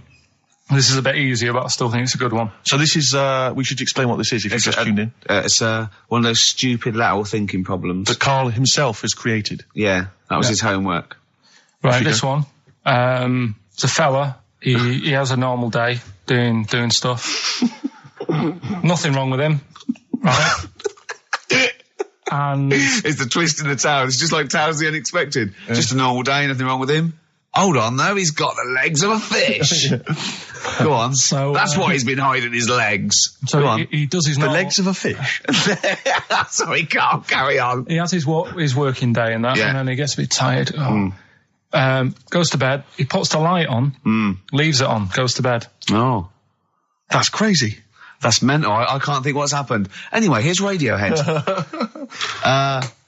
Right, okay. The question is, why does he put the light on when So he's a going man, to bed? he's had a normal day, he's come home from work. Is that right? He's come home from work or he's not been working? Yeah, he's just been out? no, it's been working and stuff, I think. You think? You've made it up, Karl. You can decide. So the question is, why has he put the light on when he's asleep? There's a reason that he's put the light on when he's asleep. Has he gone to sleep? No, Karl, don't shrug. You're meant to answer these questions. He put the light on before he went to bed. Yeah, and the question And you're he's asking gone me to is sleep, why? What's and the scenario? And the light's on and Yeah. that, but he's gone to sleep. Yeah. He started reading and then he fell asleep. No. Did he intentionally, for some reason, put the light on? Every night. It's mad. Sounds mad. That's Karl, doesn't it? Every night he does it. Yeah. He puts the light on when So- he goes to Light on, sleep. it goes to bed. Karl, is the point of this, he puts the light on for a very good reason. Not for us, but for some people. He's blind and it's always been on and he thinks he's turning it off, but it was on in the day and he thinks he's turning it off, but he's turning it on because he's blind. That'd be stupid. That works. No, that works great, Rick. Yeah. Thank you, Karl. So you've got to come up with Hang on. If What? you're blind, why would you put a light on? No, he thinks it's off. Yeah. But why would he turn it on anyway? Just think so he doesn't get burgled, so people know he's in because he can't see him. So he just he puts the light on when he's there, then he turns the light off when he goes to bed, so people think it's fine. But he's got it out of kilter, and actually he's walking around in the dark all day. I don't believe that if you're blind, you turn your light on. I don't think you'd be living on your own, would you? I'm not having that for a Do second. blind people live on their own? For a second. Well, some people do. Lonely blind people live on their own. No, if you got bad eyes. Any of them women? Are there any blind women who are living on their own?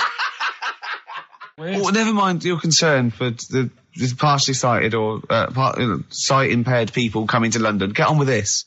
Yeah. So there he is. Yeah. It's like, a bit tired.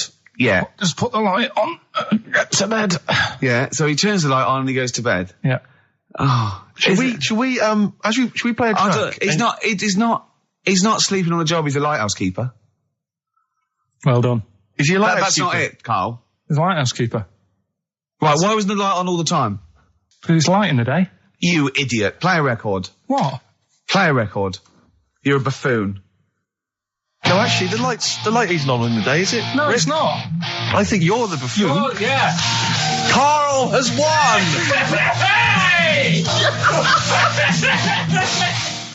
So this week's and don't say it if you know it, because the idea is that people can go on, right?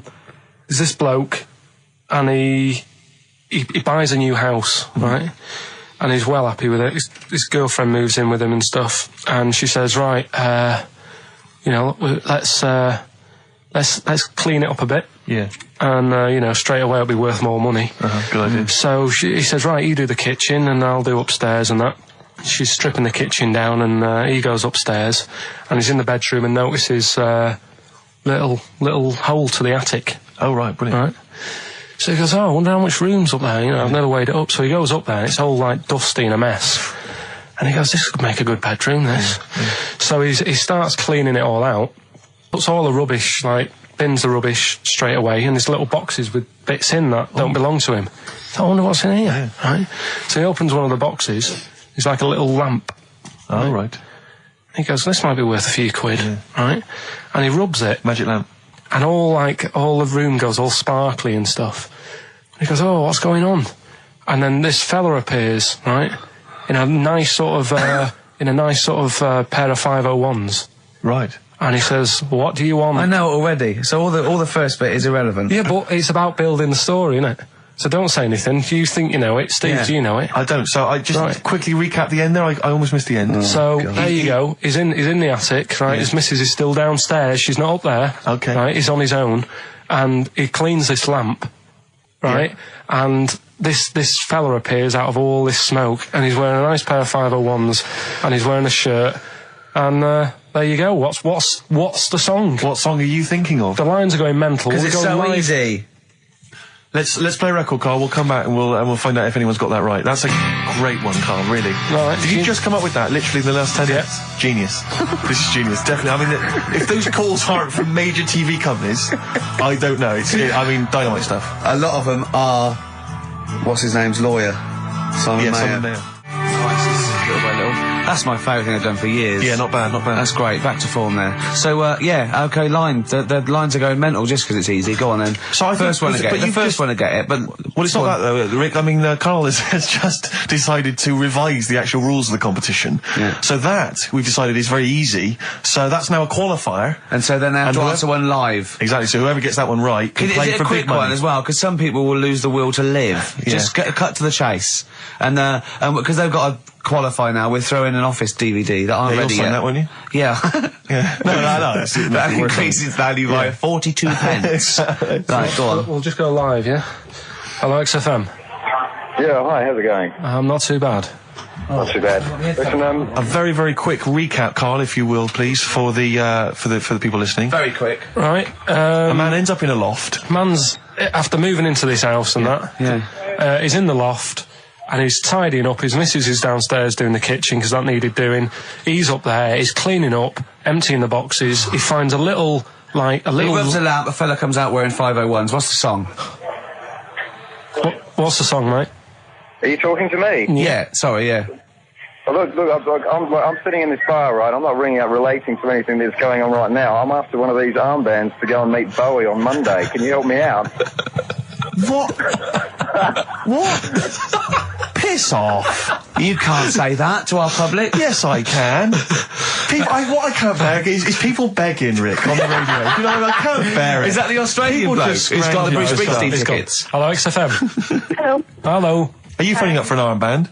No. Okay, great. Jean Genie, of course it is. Well done. Well done. Right, what's so your name? everyone else can ring off now because this. Well, she might not take the challenge. What's your name? Hello. What's your name? Christina. Christina. Right, do you want to take on the challenge? Yeah. Yeah? So this is for. She's already won a couple of CDs. This is for the Office DVD. Right. Okay. Signed by Ricky Gervais. Did you witness a murder while you were doing this? Yeah. It was like that sort of Sliver film where that bloke had loads of tellies watching people's lives.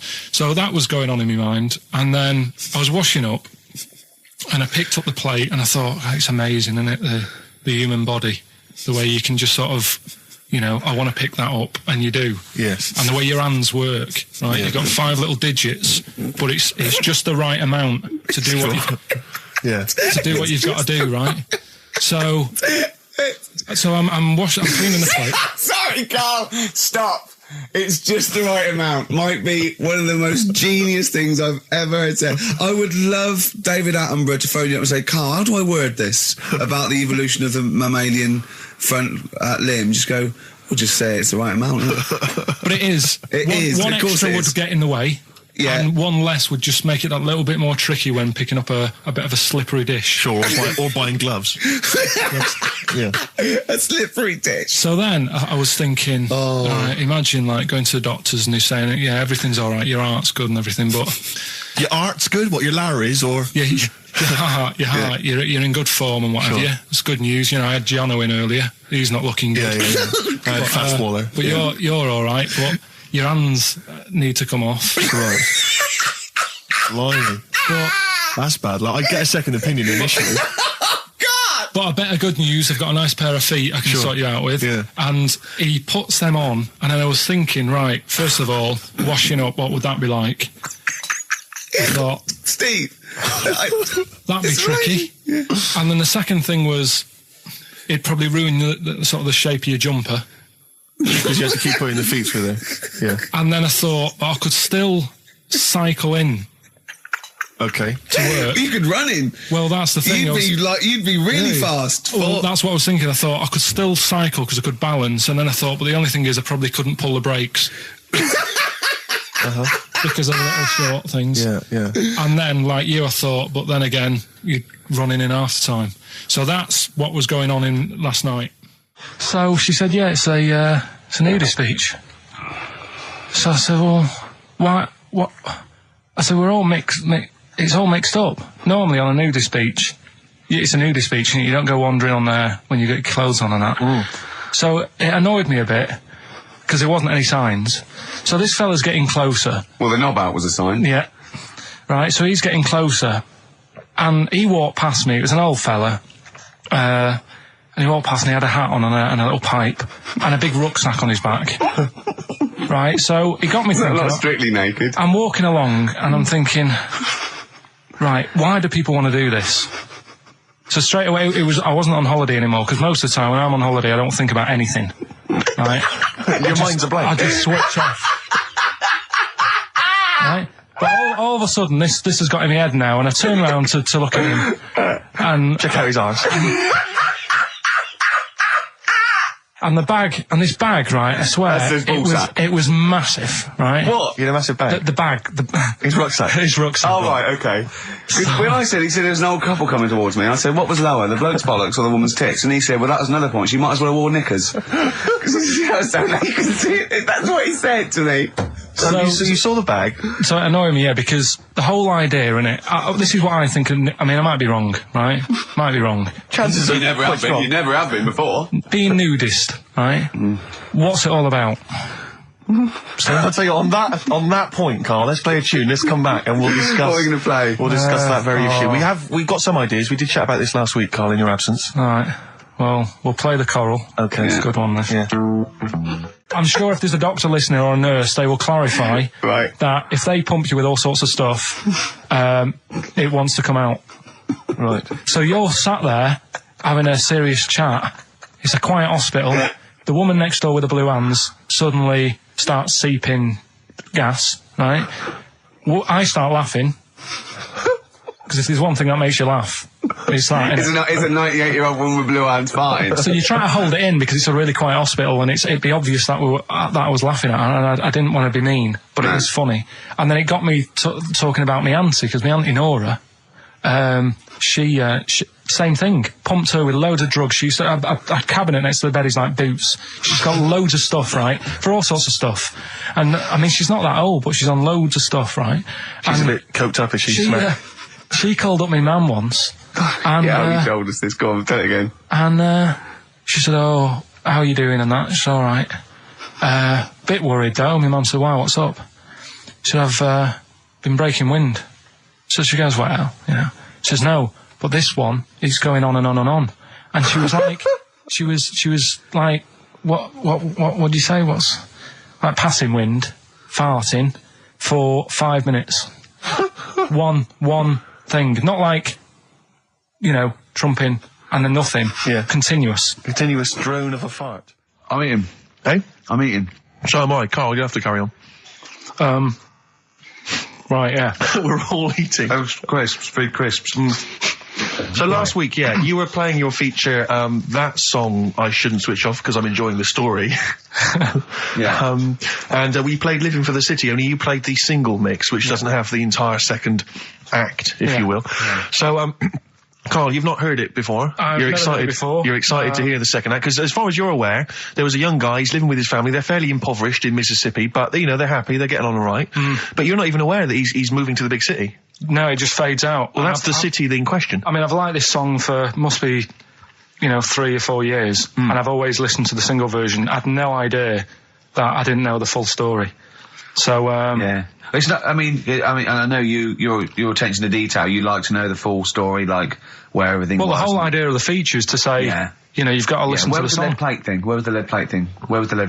That was like a few years back. Where was it? In Britain and Scotland. Yeah. It was a problem all over the world. They had to deal with it. You're making it up now. Is it something you saw in Lord of the Rings? Yeah. Right. So anyway. Yeah. So the Lion and the Witch, Go on. Go on. So far then, what did we learn in this story from Stevie? We learned so far from Stevie that there's a young lad, he's got a family, he's fairly happy, except they're very poor, and they struggle to get by, but they're happy and they're doing it anyway. He's moving to the big city. Carl, this is the bit you didn't realise. Just play the track. Okay, here we go. So this is halfway through. This is halfway through the tune now. You've not heard this before, have you? Let's go. Sorry, I accidentally played an episode of Kojak. By mistake. We were going to play a song. Carl, what did you make of that then? Yeah, what's happening there then? He was living with his family, he was fairly impoverished. He's moved to the bus he was on, was it? Right, so what's your take on it, Carl?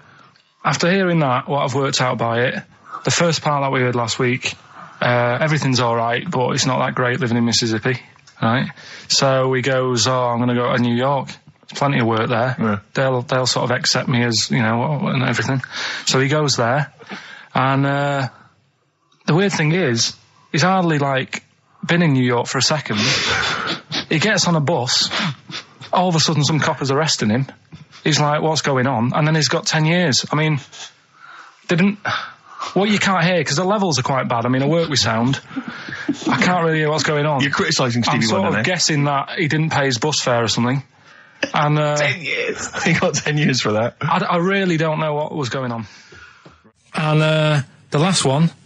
I've got that one. That's terrible. That's terrible. Okay, quickly. Oh, God. And the last one is that bloke who does... Come on! He's making me laugh. Come on, Carl. Be professional. Right, the last one. Right. I can't do it, it's making me laugh. Oh, come on, I'll come and read them then. No, hang on, come on, Carl. Right, here we go. They don't do this on Rockbusters on TV, do they? No, come on. That bloke who does sport on telly, he's got a little kid, right? Initials DC. What? Right? Is that, I'm was that the completely clue? confused by that. Was that the clue? Yeah, that bloke who does sport on telly, he's got a little kid. Initials DC. Okay, is that a band? Or an artist? It's, I'm not going to cheese. This is a well-known sandwich. What is it? Is it a band or an artist? So just quickly recap. Okay. It's Come on, Carl. Right. Come on. Quick recap. The first one is B. I don't think them birds should be around in this area. Right, that's B, right? Second one, he doesn't like women, yet he's got a few kids. It's a bit weird. That's PD. And the final one, that bloke who does sport on the telly, he's got a little kid, right? DC. All right, and it's ricky.gervais@xfm.co.uk if you want to enter for Hellraiser. Oh, I'll tell you what, continue to do a little theme of like some old stuff people haven't heard of. If you're under 30, you probably never heard of this band. It's also a new thing I want to introduce. It's Show Up Camfield. Camfield talks the talk, he doesn't walk the walk. He doesn't play some rock classics on his show because he's scared. I'm going to play the tracks that Camfield's too scared to play. This is Kansas and Carry On Your Wayward Son, alright? Kansas. Carry on your wayward son. No, like, again, I spoke to you in the week, and I had much better things, like when I tell you about Brian Blessed climbing Everest, and for some reason it made him, it played havoc with his belly, and he followed through, and he had to clean up. Shut himself? Yeah, using ice and snow. Why are you telling me that Brian Blessed, in what way is telling me that Brian Blessed shit himself once in any way educational?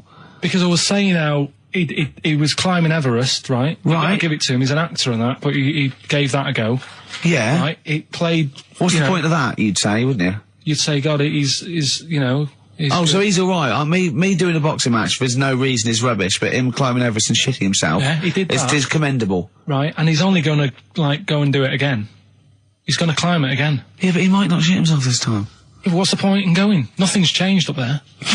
Yeah, good point. Yeah, Where's you been? Well, it has. They've probably cleared it out by now. Right, but, it's slip on it. I can't even be bothered telling you this one, because... Come on! Just do it, or do it now! Steve, how we doing? Look, no, never mind that. Look, just tell me what that means. Oh, he's a nuisance. Oh, this is so annoying, Carl. I'm gonna go mental. Right, talk. Right, listen, I'm just putting this in here, right?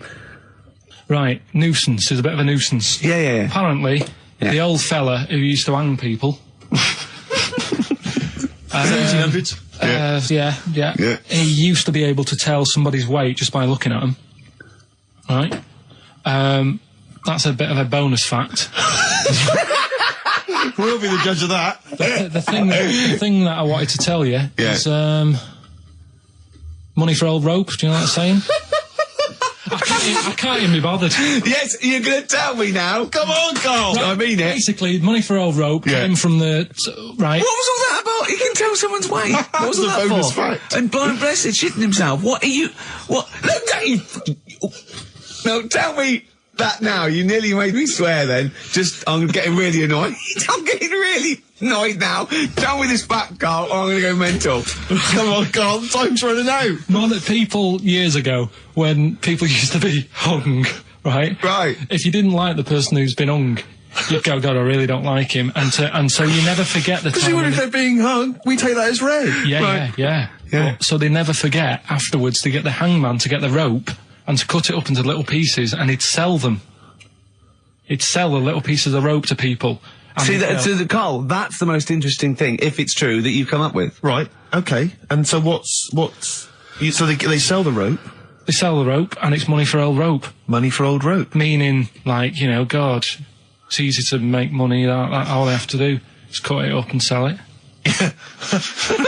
I'm cynical. Sorry, you were telling us a story about... So anyway, she'd get the newspaper, right, and she'd stick it in front of my eyes, and... what does that say? Go on. So she'd... You inherited a lot from your mum, didn't you? So she'd cut me fringe, right? Yeah. But then she'd go, oh, it's not straight. It's not very good. So she'd go again, and she'd keep going, and the problem is that why you're bald now? I was going to say, is this, you have got hair, but she has to get it right. Yeah. It takes her to the back of your neck to get it even. Yeah. She sort of removed the newspaper, and she was like, oh, God. And I said, what? And she goes, oh, I'm sorry. And like... What, did this happen every Sunday? No. Can I ask you, Carl, when she was cutting your hair in this picture, do you think she was maybe sidetracked by an interesting article in the paper and really wasn't paying attention to what she was doing? Or did her favourite hymn come on? Yeah, and she started or Compo was rolling down the hill. In a bar. So I ended up with, like, you know, a fringe sort of on the back of my head, because she just kept going further and further. Right, there's a little midget.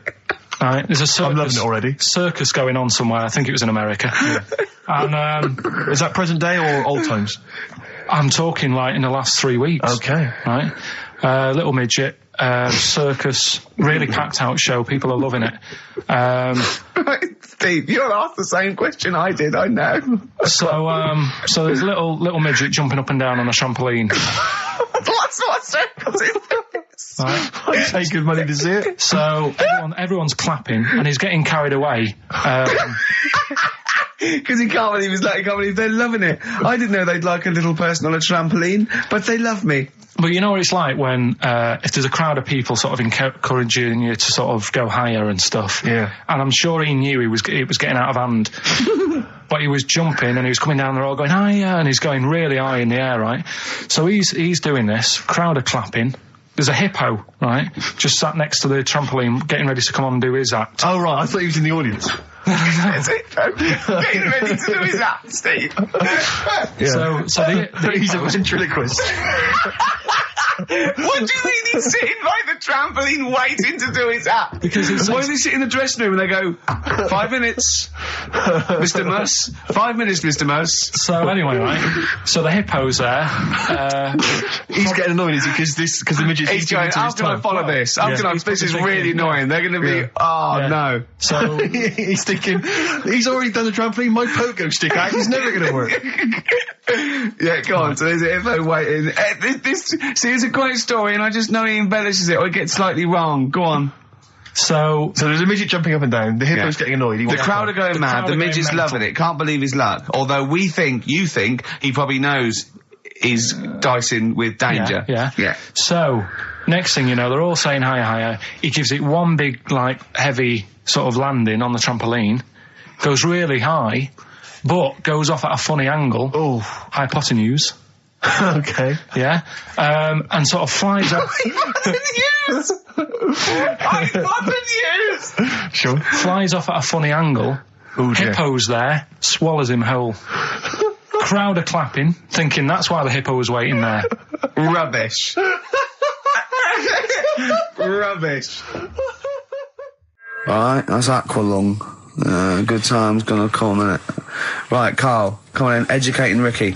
So, don't let the cat out of the bag, that's where that comes from. Comes from a crafty butcher. Right, go on then. So the next little headline is, Wash Up With You. Wash Up With You, go on. You want to know about that? Yes. It's a survey that they did this week. They? Yeah, some university did some survey. Brilliant. Did a world test on washing up. Yeah. And each country were given 140 pots to clean. Brits were the quickest. Yeah. Yeah. Turkey were the slowest at washing up. The Turks. It's not because the little fellas that work in the kitchens with no... Is it? They can't reach. Spain were the cleanest, and the Germans were pretty good as well. So... I don't know where to start with this. Honestly, Steve, I don't know where to start with that. Look at his face. It was really light, right? We've had the parrot, right? These are things that I found. Found the parrot, right? I've told you about the dog in the car wash. Right, you didn't tell me about that. You said there's a car wash for a dog. That's all you told me. Yeah, the but parrot, you said there's a parrot. What? It's a problem at funerals. Yeah. That's nothing. That's nothing. Do you understand? And they used to eat cats. What else have we got? Travis on XFM 104.9 on Ricky Gervais with me, Steve Merchant and Karl Pilkington. We're doing Educating Ricky. Right, final one. Come on, Karl. Right, what was it? It was, why don't they just get a diary or some paper or something to write on? Yeah. Because snappy. I couldn't think of a heading for it. It's basically, Go on. people who have tattoos, I've never understood it, right? That they have something put on their arm. Right, sorry. Have we started the educate? Is this part of it? Are you educating me? This is something that will be useful in my life that I didn't know about. Yeah. Go on then. No, it's just that they've got a machine out, right, that does tattoos. Tattoos. You come up with a design you want, and you sort of this machine scans it, and you put your arm in this thing, and you press print or whatever, and then it does the tattoo on your hand. Or on your like loads of little needles that follow a pattern? Yeah, the computer, basically, yeah. Is it a real tattoo? It's a proper proper one. The fella said... well, as long as it goes out, it pierces the skin with a I just wondered if it's one of those kind of, those kind of... No, it must be lots of little needles or a moving needle that can go Sorry, along but it. how is this cleaned, in between each person? Don't know, probably, I don't know. Well, no, it's only that if it's one needle, it's just the head, isn't it? If it's one needle that moves and does it like like loads of little... What are we gaining from a machine doing it? Just because you know they're going to sort of mess it up. But hold on, how do you keep your arm still? Because your skin moves slightly, so the machine it's won't... sort of strapped to your arm. Right, and so it's spread... the fella said that the tricky thing was in all this, it was the fact that, you know, nobody would let him test it out on anyone else, so he had to do it himself. But did it work? Because the thing is with a tattoo artist, they can see when your skin's moved and they can see what they've done and they keep wiping it and looking, whereas a machine's just got to trust itself. Yeah. So I think one needle could go wrong. If it was a lot of needles, that it just came down, like, you know, 1,000 needles that was an imprint. Yeah. But obviously I'm asking someone who hasn't delved any further than there's a machine that can give you a tattoo. That's all you've got at the moment, isn't it? Well, yeah, basically. That's all you've got? I mean, that's what I've got, because I'm not a fan of tattoos. I don't... But where did you read this again? This was... Internet? This was on the internet, yeah, it was, yeah. Okay. And I just don't understand why people do it. That's what got me attention. Because me... Sorry, what have I learned from this? That if you wanted to get one, you know, you can get one done by a machine now. Well, you'd think it'd be Bughead, wouldn't you? What? Well, you'd think it'd be Bughead, wouldn't you? You'd think it beat... No, you'd think it'd be... Yeah. You'd think it'd be Buggered, wouldn't you? Bughead. Bughead. This can't be... If this is anything with a bug living without a head, I'm not interested. Because we've done it. All you've done is fun. Let's just do what a cat. So it is that. Well, do that one first. Which one? Which one are we doing? No, do the Bughead one. Right, well, the Bughead one. Well, we've talked a lot about animals and that, haven't we, without heads. Surprisingly, we have. I think a disproportionate amount on it. If you're a new listener and this is the first time you listen, you'd be surprised. Yeah, we've done all that. We've covered worms. The way if you cut their head off, it grows back. If you don't cut too high above its neck. We've covered the chicken, the fella who blinked. Yeah, I can't go into it again. Right, let's not go into it again. We've had the chicken with no head that lived for 8 months. Yeah, and we've had the cockroaches living for a week without an head. Right, okay. Well, it's a bit more on the cockroach front, really. Right. They've found, right, that if you get a cockroach and you cut its head off, right, and then you find a cockroach that's still got its head, but it hasn't got any legs. Right. Right, it's not over for both of them, right? Because what you can do, you get the one that's got the legs, right, with no head, sort of running around. Get the one with the head, sit it on top of it, right. Get a little tube, okay, so that the fluids. So is this aunt is go out of the room? Finish. This is like Blue Peter. Let him finish. You can get this for Christmas. Right, you get a little tube. You sit that on top, so the bodily fluids are still running between the two. Right. The head of the one on the top will control the feet of the one on the bottom. Okay. What about that? Good. And will it continue to live? Yeah. Okay, you don't know that for sure, do you? That was just a question out of the blue he wasn't expecting. Well, what do you think of that? Good, yeah, it's great. Yeah, just a primitive nervous system that can, yeah. Did you expect us to be more impressed and excited by that? Did you fall off your chair when you read that? Did you literally topple off? Snowbird from Mark Eitzel, part of his covers album. He's so happy that the XFM listeners understand his stupid clues, and he knows it annoys me. We've got some right answers. We'll be giving out the answers just quickly, just in case someone sort of missed one of them. I'll just quickly do them, yeah? Yeah, go on. First one, there's a load of letters. Show. There's a load of letters there asking for advice. Put them on Claire's desk. Oh, a Merry Christmas. Ask your mum if you should. Oh, a Merry Christmas. And a couple of people were arguing in the supermarket. It was Christmas, that's why. Counter. And that's B. Okay, we'll give those answers out shortly. Yeah. Right, here's the last clues of the year. You had, there's a load of letters there asking for advice. Put them on Claire's desk. Go on, that was F. That was for foreigner. Foreigner. I don't know what you mean. Claire Rayner, she took advice, she gave people advice, so that's a foreigner. That is shit. Right. I'm sorry, that might be Christmas, that is absolute garbage. A lot of people got the right answer. I know, that annoys me even more. Number two. The second one, ask your mum. Foreigner. Yeah. Foreigner. Second one, ask your mum if you should. That was S. That was Shalimar. Shalimar. Right? No, bizarrely, what was the clue there? Ask your mum if you should. No, we got a lot of people saying Smashing Pumpkins. is the answer to that. But I don't know who's saying that today, Mum. Smashing Pumpkins. Merry Christmas, Mum. Smashing Thanks Pumpkins. very much. Nice bollocks. Yeah, exactly. Oh, that's great. That's great. Right. Smashing Pumpkins. Wow, here's a bit of a turn up for the books. Karl Pilkington on the line. Right. Yeah, where you been? I'm off ill, aren't I? Right. Okay, what's the matter with you? Just a bit bunged up and that, and got the shakes, got that sort of, that shaky thing to get. Yeah, that's because you didn't eat last time when Suzanne was at work. Yeah, well, I think that's what brought it on. Plus, she was away in the week and I put some wet jeans on. And I think that's what caused the problems. When did you put them on your head? No, they were just on the maiden and the legs felt dry, but they Just were on the what? On the what? Have you got the maiden? What was she doing there? What do you mean? On the maiden that you put clothes on. What? Your clothes horse. Maiden. Your clothes horse. Well, yeah. Right, okay, so you put wet jeans on, yeah? So that's why I'm ill and that. I'm Right. not having a good time. I've been watching the football. So you're just sitting at home watching telly where you could have been sitting here? Well, I would have been better off there because I've got a chair there. I've got no chair at home at the moment because Why? I sold it last week. Why did you sell a chair? What, you only had one chair? What? Look, can't we just, I just was calling up to let you know I was alright and that. We're not interested in that. We want to know about the chair. I sold it. I had a little two-seater and I sold it because I'm getting a new one, but I've got to wait another month. So you've got to sit on the floor for So a month. you sold a chair before you had another one?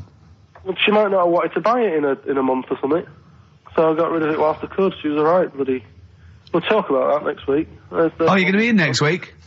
I look forward to that then. That's a dynamite piece of radio to tune in for. The Yeah. day Karl sold a chair. Brilliant. Alright. So you alright then? It's going alright? But why did you take this long to call? We asked you to call since the very beginning. We've been phoning you. Why did you phone Yeah, so long? I heard the beginning. I heard the beginning of the show. I thought, yeah, it's going alright, the there and stuff. Turned it off. You turned it off? No, I put a tape in though, because even though I'm ill, I'm still showing an interest in it. Well, you're not, if you're watching football and shaking. Yeah, well, I'll listen back to it later, so I hope you haven't been dissing me. No. Right? Definitely not. Don't listen back to it, it's not worth it, but we haven't been dissing you, no. The darkness growing on me on XFM 104.9. Oh, it's all going well already, isn't it? The microphones fell apart. Karl's shouting because he got headphones on. His music's turned up too loud. Canfield level. God, it got pre-out. Look at him giggling. Look at him. Look at him laughing. That's so funny because I got a letter here from who was it from? Mike Heel, who sent me a little picture of a little Japanese fella from a film who said looks like me, and he does a little bit. But he says, please can you make Karl laugh? I've never heard him utter as much as a snigger, and I'm worried he may have a genetic disorder. Well, I mean, he has got a genetic disorder, obviously. But, he was giggling then. I hope people heard you then. Look at his little face. It was a joy. Oh, I love the things that make him happy. But I love the fact just before the microphone came up and just before the record finished, he had his headphones on, the music was too loud and he was just shouting, Bauhaus, it's not working! Bauhaus, it's not working! I'll play something else! I went and found Ziggy Stardust by Bauhaus and he said, why isn't it working? Look at him giggling, look, he's lost it! Is it because he's going away? Are you on drugs, Karl? What have you done? He's tickled, look at his little, he looks like one of those shaved monkeys. Look at his little, oh my god, I've never seen a forehead glow. I know, it's extraordinary. Oh. And he's got that red shirt on as well, so the whole of him is just a big glowing... Karl, what are you trying? What are you putting in? I'm going to see if I can get this to work. Go on then. Hang on. Brilliant radio. I hope Dr. Fox is listening because I think he's eating his words right now, Steve. Right, I think I've done it. Well done. That's excellent. Right, what Let's play Bauhaus now and let's try and compose ourselves. This is Ziggy Stardust by Bauhaus. Actually, a bit of extra monkey news if you want it. Okay, always. Do you know the, Monkey News Extra. Go on. do you know the Halfords ads? Halford's ads? I don't think so, no. What happens? Halfords, they've they sell nuts and bolts and stuff. Right. They were using monkeys in the ads. Okay. Um, Yeah. And what happened? Packet. Don't they sell bikes, Halford's? Well, mainly. Bicycles and motorbike stuff in that. Okay, so they're using monkeys in the advert. What happened? I can't handle it. What? I can't do this. Look at him. Look at him. I don't care what he's doing. Well, basically, right, there was a load of hassle because they were using these monkeys in this Alfred's advert. Yes. Right. And what happened? Get to the point. It turned out it wasn't a problem because they were mechanics in the first place. Well, they were monkey mechanics? Yeah. What are you talking about? Mental. What are you talking about? That's not a story. Right, anyway, listen, let's get back onto They it. were mechanics in the first place. Right, listen. Right, so they're making this documentary. Right? And stumble across a little gang of... Come on! Just... Get on with it, please. Little gang of monkeys. That's Yes. the first time I've ever laughed. I'll hear that. I know. Well, brilliant. What do you want, a cake? Come on. Can we play a song? Oh, I don't understand what is wrong with you, you freak. It's making me laugh. Just tell us the story. All right, then. All right. So anyway, right, so there's this documentary being made. They found a little gang of monkeys. Right, play a song. I don't know what's going on here. I apologise. It's just if you were looking forward to monkey... Got to hide your love away. According to the Beatles on XFM 104.9. I'm Ricky Gervais with me, Steve Merchant. Right, Carl, come on. where monkey were we? news. Where Everyone's we? composed. The jingle, please. Oh, chimpanzee that monkey news. Excellent. Okay. Right, where were we? We would just start again. There's some people making a documentary. For what? Okay. Making a documentary in the jungle and that. Right. Stumble across a little gang. Okay, come on. All right. A little gang of monkeys. Yeah. Oh, come on. So the camera crew are there filming it. Yes. Everything's going normal. It's all fine. Nothing odd about it. Okay. They're not running a restaurant, they've not got any barber shops, nothing. No. Just regular monkeys going about their business, yeah. So anyway, what normally happens is the monkeys sleep with a partner. They already do what?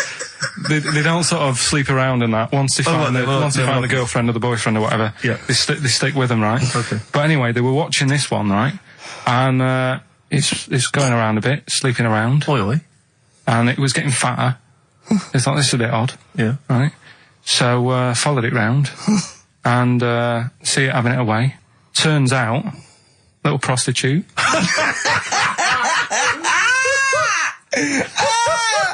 Oh, God! It's a little monkey prostitute. And it was getting fatter because it was charging them bananas. What a load of old rubbish. Charging them bananas! What was it, a boy or... It was a... Woman. Little woman monkey. That's the most extraordinary monkey news I've ever heard. Oh! That is genius! Has this documentary been televised? I don't think it's been on yet. No. And that's all the information you've got? Yeah. And is that's one banana for everything? Now, half a banana is for... Just oral. A poor job. Right. If you want full-blown monkey sex, it is 2.5 bananas. Sure. So, Let's just play a song. let's just play... All right, well, this is our penultimate show, so we're back next week. We're going to make it a barnstormer, I'm sure, lads. I want 100% behind it, 110% next week. All right, none of this giggling, none of this infantile giggling, like two schoolboys. Right. All right, we're going to come back, we're going to have some quality monkey news next week. We're going to have all kinds of treats, I would have thought. Okay. Some great prizes. All right, are we okay? Yeah, We're all best show. behind that. Let's make next week the best show ever. Good luck. If you miss it, then you miss out. We're ending with a track from a couple of years back. I think it was 92, 93. Dinosaur Jr. Start Chopping. Play that. Start playing. Forget start chopping. Start playing. All right. All right. See you next week. Yeah. And another bit. This was the best one, right? Grab it! Right. There's this fella, and he was on his bike, right, Yeah. cycling to work or whatever, and he sort of sees this thing in the corner of his eye. Right? Literally in the corner of his eye. Or you mean he saw He just said he saw in his something. peripheral He vision? saw Okay, something yeah. and thought, what's that? Yeah. So he thought, oh, doesn't matter, whatever. And he stops off at a cafe, right? Yeah. Get a little scone, a tea or whatever. And he goes in there and he's sat down, and the waiter comes over. He says, yeah, what do you want? He says, I'll have a scone and a tea. He goes, all right then. So he goes to get it, comes back. As he puts the tea and the scone down, his face is like, what is that? Right? Like a look of frightenedness on his face, right? Drops the tea and legs it. So the fella's going, what? So he legs it after the bloke and goes, what? And he says, oh, something came out of your nose. That was massive. sorry, something came out Listen, of the this guy is all true serving. because people would have watched it, so don't start saying it Sorry, didn't but hang on, happen. I just need to clarify. The guy on the bike... I don't believe he ran away. Wait a I minute. don't believe he legged it. I don't believe he had a look of frightenedness on his face, and I don't believe he said something massive came out your nose. Wait a minute. And I don't even believe he had a cup of tea in a scone. These are the things that I think are embellished. But who had something coming out of his nose? Was it the guy serving the scone? The one who was on the bike who ordered the scone. Yeah, but what It was came out it? of his nose. Yeah, what was it? Came out of his nose. Right, so he goes home and he thinks, I've got to sort this out because it's not good and that. So he But sat. what? No, it was out of his nose. So I mean, it poked out of his nose. It didn't come out. It just said hello and then it... It was like the maggot in the head. Yeah, he just yeah, popped, it just- popped his head out, had a look around, and went back in. Why did the bloke drop the tea and run? Well, it's weird, isn't it? All right, so he goes home. He goes home and he goes, oh, God, you know. So he sits in front of the mirror and he's sat there waiting. This thing comes out. Again, sort of looks round, goes back in again. So he goes, oh. No scones. Right? No, he's... So he goes, I've got to sort this out. He goes to the doctors, says to the doctor, I've got something up my nose. It just keeps coming out and having a look round, going back in. Didn't say that. The doctor's like, oh, I haven't heard of that before. Right? Didn't say that. So sat there. It does it again. The doctor looks, frightened again. Runs away? Yeah. Well, He's got a look of frightenness on his face. He had a look of medical frightenness. He dropped his stethoscope and legged it. No, he said, I know what it was. So what? So you got a leech up your nose. He had a leech about that long. What's radio? Well, how long's that? 4 inches. 4 inches coming out of his nose. Next time it stuck its head out, he grabbed it, pulled it out. That's horrible, though, isn't it? Isn't it? Can I just remind people, just let people know, when Karl was saying it was about that long and Ricky said 4 inches, he was using his fingers. Oh, yeah, he didn't have his... No. There's nothing else there. The feather out, no. So he had a leech up his nose. How did he get a leech up his nose? Don't know, again, I'm not that bothered about that bit. Buy it if you want, not bothered, think about it. Come back, right? Come back if you want. Start again, Karl! I lost halfway through! Right, start that second one again. Right, well, you can buy... It's different! Well, the first one was, buy it if one now. Now this one was, we'll write it down, buy it. Right, do it. Do it. If it's a cryptic clue, all the letters count. Do it. Buy it if you want, I'm not that bothered. Think about it, come back, check some other places out first before you No, that was a crossword clue in the Times. So we've got no time for other clues. Right. So that's SC. Right, do that clue again. Buy it if you want. I'm not fussed. Do you know what I mean? Think about it. Fust is making an appearance. Fust wasn't there before. Do the clue again.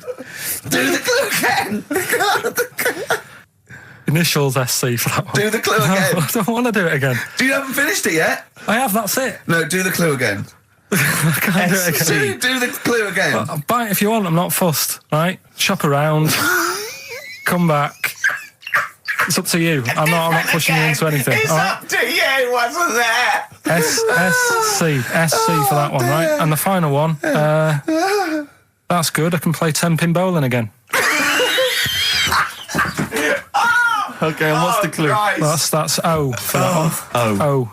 All right, so they're the Okay, three now I things. assume that I'm not going to bother to look, but I assume there's a jiffy bag of taps which people can win. All right, well, great, good luck. Ricky.Gervais at xfm.co.uk is the email Play a address. record. Thorns. No, buy it if you want. I'm not fussing. Come back, have a look around. I'm open Wednesdays, by the way. Shut up, for. See you later.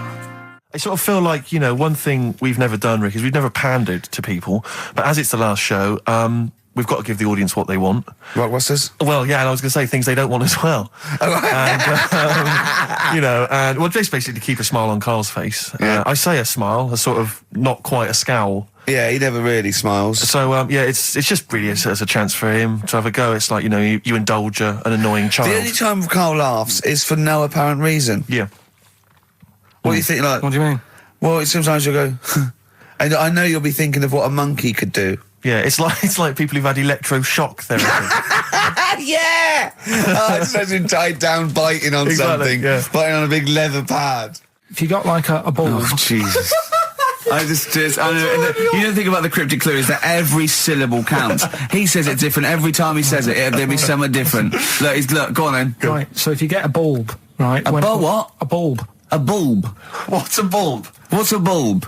Like A light bulb. A light bulb. Oh, a light bulb. So you get a bulb? You get a bulb, yeah. Go on. He's gone. Right, go on. So you get a bulb. Right. Oh, yeah, a bulb, yeah. Have you got something in your throat? What are you doing? Are you eating a gobstopper? What are you doing? We'll play a song then. No, come on. Get the clue out, for goodness sake. So the cryptic clue is, so, if you get a bulb, right, so... That's the beginning. Okay, great. Right, if you get a saw, then right, if you get a bulb, like, go on. And you look after it, right? You look after that bulb. And you teach it stuff. And all Jesus that. Christ. What you doing there? Do you know what I mean?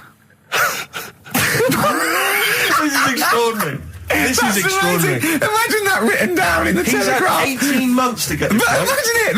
That's not a clue. That's an essay. I don't know what it is. It's a I conversation don't with know if he means yourself. a light bulb, a bulb like you plant in the garden. What kind of bulb does he mean? Yeah. It doesn't really matter. Oh, okay. Right, you get a bulb. Well, remember that. It doesn't matter. Okay. Okay. It doesn't matter. It does, but I can't say too much. Right, so listen, let me just do it again. You get a bulb, right? When it's young, you look after that bulb, you teach it stuff, and what have you. What have you done there? What's gone on? Brilliant. And what are the initials of the band? R, right? R for rabbit, right? So anyway, my dad says, yeah, well, we can get in there for free. Of course he did. Clever. Right? So we parked up on this little country lane, right? No one about. We walked How much down, did it go in? Like £2? about £3 each. Yeah. But he said, well, yeah, but if you don't have to pay, do you know what I mean, you enjoy it even more, don't you, when you're walking about and you're thinking, I've got this £3 in my pocket, no one's having it. Yeah. Right? No, looking over shoulder for a bloke with a peak hat saying, can I see your ticket, please? I wouldn't enjoy it more, no. Go on. Yeah, but you don't worry about it, do you? You got a bit of money now then, Rick. You've changed. So anyway, so we had to walk across about 4 fields.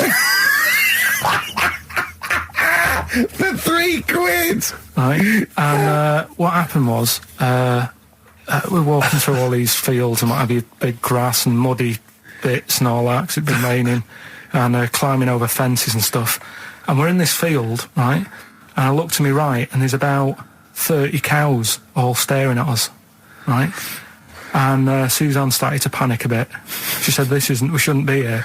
Dad says, of course we can. We're allowed to go wherever we want. You know, all this land, it's ramblers' rights and all that stuff. Yeah. And take a cow if you want. So, unattended. So Serves him right for leaving him in the field unattended. I'm having one. And keep us fed for a week. across. Anyway, these cows start surrounding us. Surrounding us. Oh, brilliant. Oh, no. Face off. And Suzanne's panicking, going, this isn't right. We're not going to make it to the fence in time. They're moving faster than us, and he started sort of running a bit. Wow. And It's like my dad some was kind of bovine West Side Story. Don't A gang of cows coming at you. don't worry about it and stuff. But my dad had to sort of stand there and like wave a stick at him.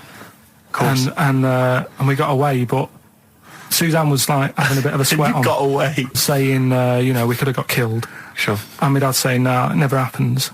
And I just wondered if it does, if there's a risk of... Yeah, it is rare, but there's been a couple of cases of being trampled by cows. They're not aggressive. They sort of run through you. Well, they're aggressive if they've got a calf. They don't have kids. What? They had kids with them. Kids, yeah. That's goats you're thinking of. Yeah. Maybe they were trying to sneak into the gnome thing, and they were worried that, like, if too many people did it, they thought some cows, we can just sneak in. They Where were trying, no one's expecting cows. And the cows to were be going, humans. walk upright like you're a human. Don't walk upright. They thought you'd blow their cover. Yeah. Yeah, people have been killed by cows before. Yeah, that was like the highlight.